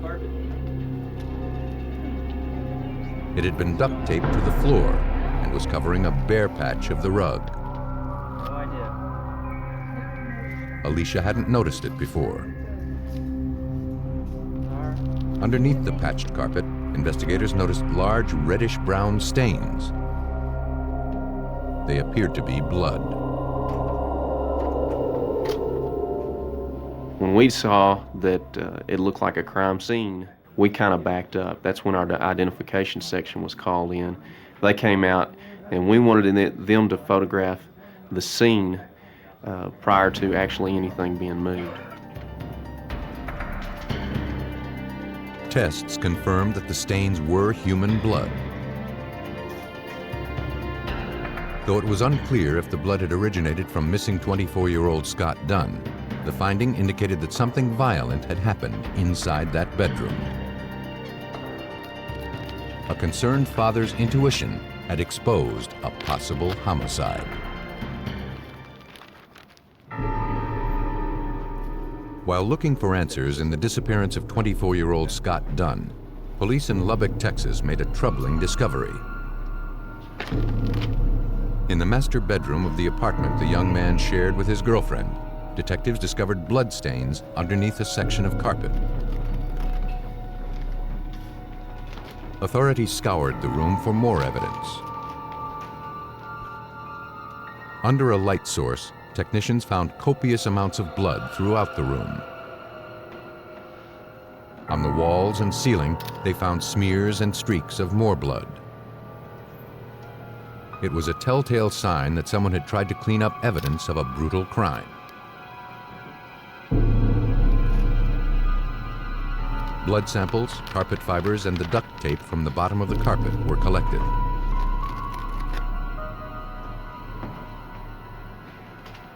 They also retrieved Scott Dunn's hairbrush for possible DNA samples.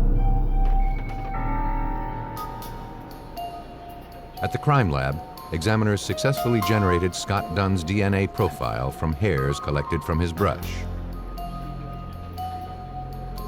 When that was compared to the ones extracted from all the blood evidence, they found a match.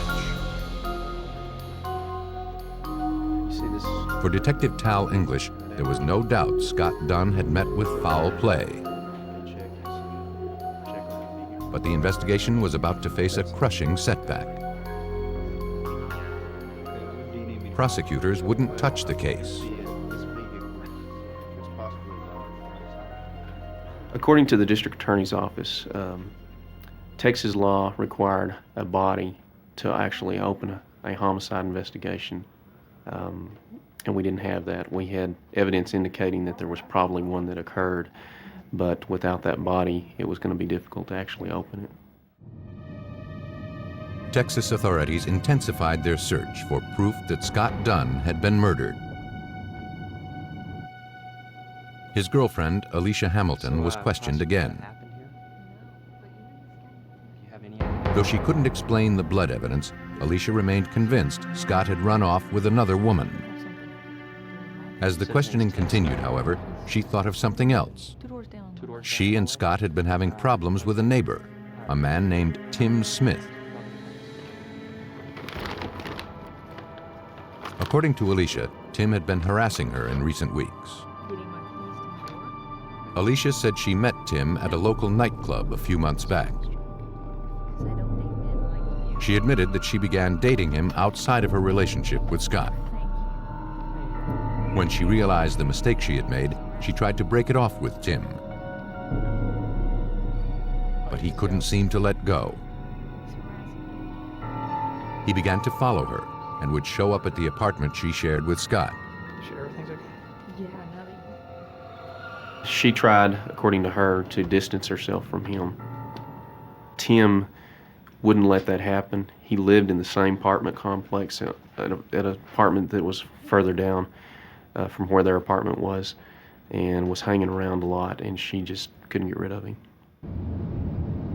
Though authorities didn't officially have a crime, they now had a potential suspect. Before looking closer at Tim Smith, however, they first needed to rule out that Scott had left town with another woman. Investigators tracked down a woman who had been spending a lot of time with Scott prior to his disappearance. She admitted she and Scott had become close friends, but nothing more. Just before he disappeared, Scott told her that he wanted to end his relationship with Alicia. But he admitted to being nervous about the confrontation. Alicia's ex-boyfriends had warned Scott she was controlling and abusive. One stated she was constantly looking for proof that he was being unfaithful. Something as innocent as a greeting card from an old friend would set Alicia off into a jealous rage. She threatened her old boyfriends with physical violence, and sometimes she tried to make good on those threats. Scott feared how Alicia would react to the news that the relationship was over. Alicia Hamilton wasn't the caring and concerned girlfriend she had presented herself as being. But that hardly proved she had anything to do with Scott's disappearance.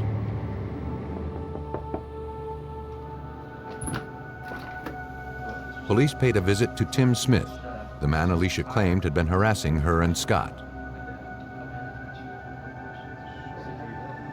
He was in the process of packing up his apartment.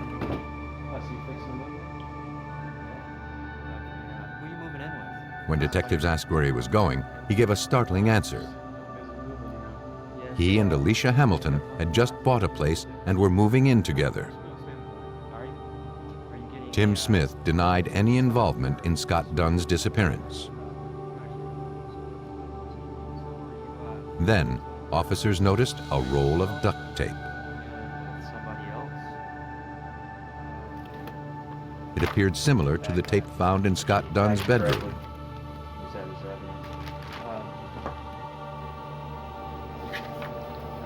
At the Lubbock Police Department Crime Lab, criminalist Scott Williams compared the tape found at Tim Smith's apartment against the tape found in Scott Dunn's bedroom. We look at the physical characteristics. This would include looking at the color, the texture, any type of embossing on the duct tape. And of course, in duct tape, there are fibers or strands running through the duct tape. We look at the spacing and what those fibers are made of. All of the characteristics matched. Next, the chemical composition of the adhesive was analyzed. The two samples were identical in every way. And there was something else. I noticed on the side of the roll of duct tape that there was fibers and hairs adhered to the side. I asked David Young, a person who does our hair analysis, to determine if these could have had some other common origin in the case. Trace evidence examiner David Young compared the hairs on the roll of duct tape found in Tim Smith's apartment with ones from Scott Dunn's hairbrush. He found one consistency after another. It basically tells us that at some point in time, Scott Dunn was around that roll of duct tape, and therefore, since we linked the duct tape to the part of the crime scene, it helped put Scott Dunn with that roll of duct tape that was possibly at the crime scene as well. Police now had a physical link between the possible crime scene and Tim Smith's apartment. Tim Smith was now the prime suspect in a missing persons case, and his relationship with Alicia Hamilton could not be ignored. But Scott Dunn's fate remained a mystery. Until authorities could produce his body, they would be unable to prove murder. Police in Lubbock, Texas suspected that missing 24-year-old Scott Dunn had been murdered.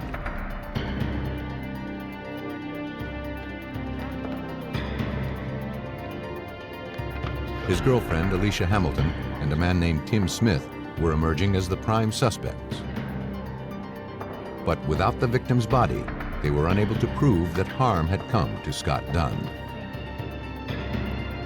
The case threatened to go cold. But Scott's father, Jim Dunn, refused to let his son's case slip away. I'd continued to press the issue and for almost a year, and was trying to find out as much as I could about Alicia Hamilton, who she was. And also then the case had just actually had stalled because the district attorney, I'd spoken to him a couple of times, and he said, "Dunn, I don't know why you're calling me." He said, "You don't even have a body. You don't have a crime." He said, "It's just a missing person." Determined to find justice for his son, Jim Dunn traveled to Albuquerque, New Mexico, Alicia Hamilton's hometown. He began digging into her past, looking for anything that could demonstrate she was capable of murder. He found nothing. He prepared to return home to Pennsylvania, empty-handed. I came back to the hotel. I just relaxed and was kind of beaten down from not really finding out anything that would really help me that much, and flipped on the television set and just caught the very end of a TV show. Here was these detectives and a whole group of people called the Vidocq Society investigating unsolved homicides. And I said, my goodness, those people are right in Philadelphia, which is like 25 miles from where I live. I was in Texas. Jim Dunn contacted the group. Members of the Vidocq Society invited him to present the case at their upcoming gathering. After the presentation was finished, Vidocq Society co-founder Bill Fleischer spoke one-on-one with Jim Dunn. You could see that he was beside himself, that he was a distraught father.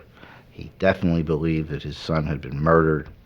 He felt that Alicia Hamilton was involved in some manner in Scott's disappearance and murder. And he was looking for help. He was a human being that was in need of help from professionals. Authorities realized they had to first prove that a murder had taken place. Without a body, that would not be easy. Vidocq Society members turned to renowned crime scene reconstruction expert Tom Bevel for help.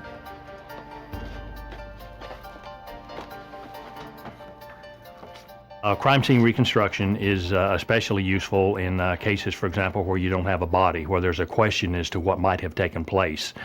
Do we just have a person with a minor bleeding wound that has left on their own power, or do we have a case in which there's a serious injury, such as possibly death?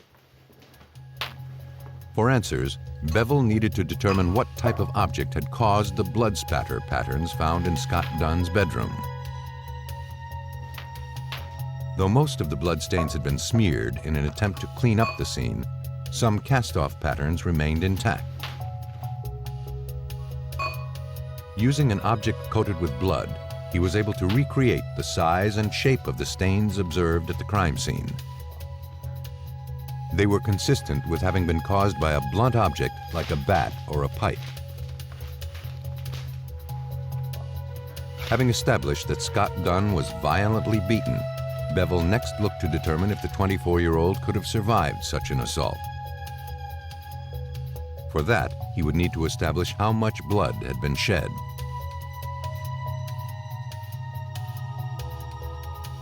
He poured blood onto a similar piece of carpeting until the dimensions of the stains matched the ones found on the floor of Scott Dunn's bedroom.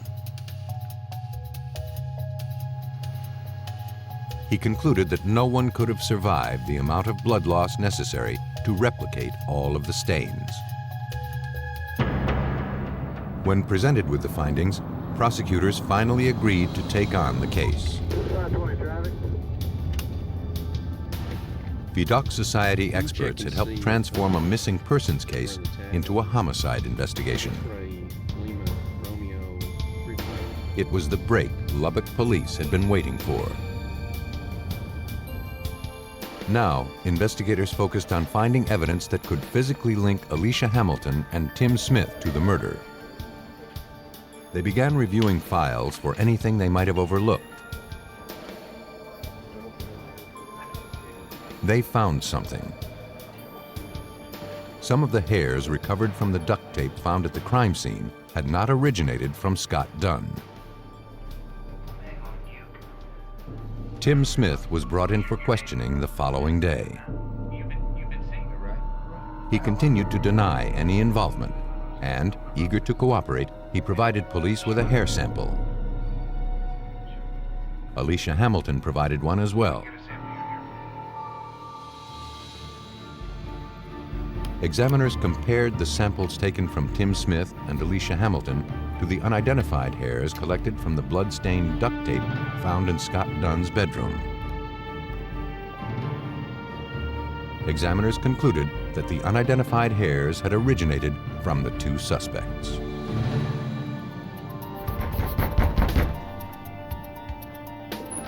For authorities, the findings provided enough evidence to arrest Alicia Hamilton and Tim Smith. The couple, currently living together, were taken into custody and charged with murder. Investigators believe that when Scott Dunn tried to end his relationship with Alicia, she became enraged. Unable to handle the rejection, she lashed out and beat the young man to death.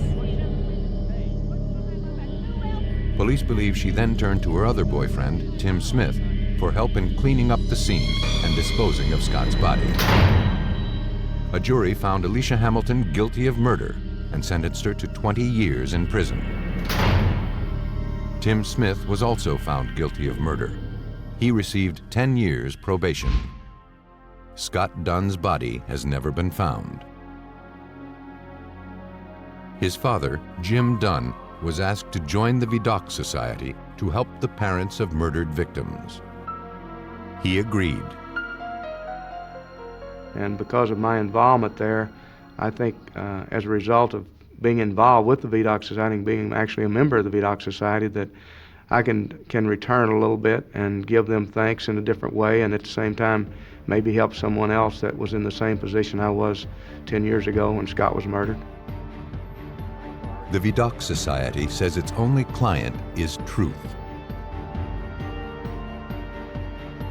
In that respect, they are no different from the law enforcement and forensics experts they help out. But when killers are cunning and the truth is elusive, Vidocq Society experts provide the new perspective to bring cold cases back from the brink.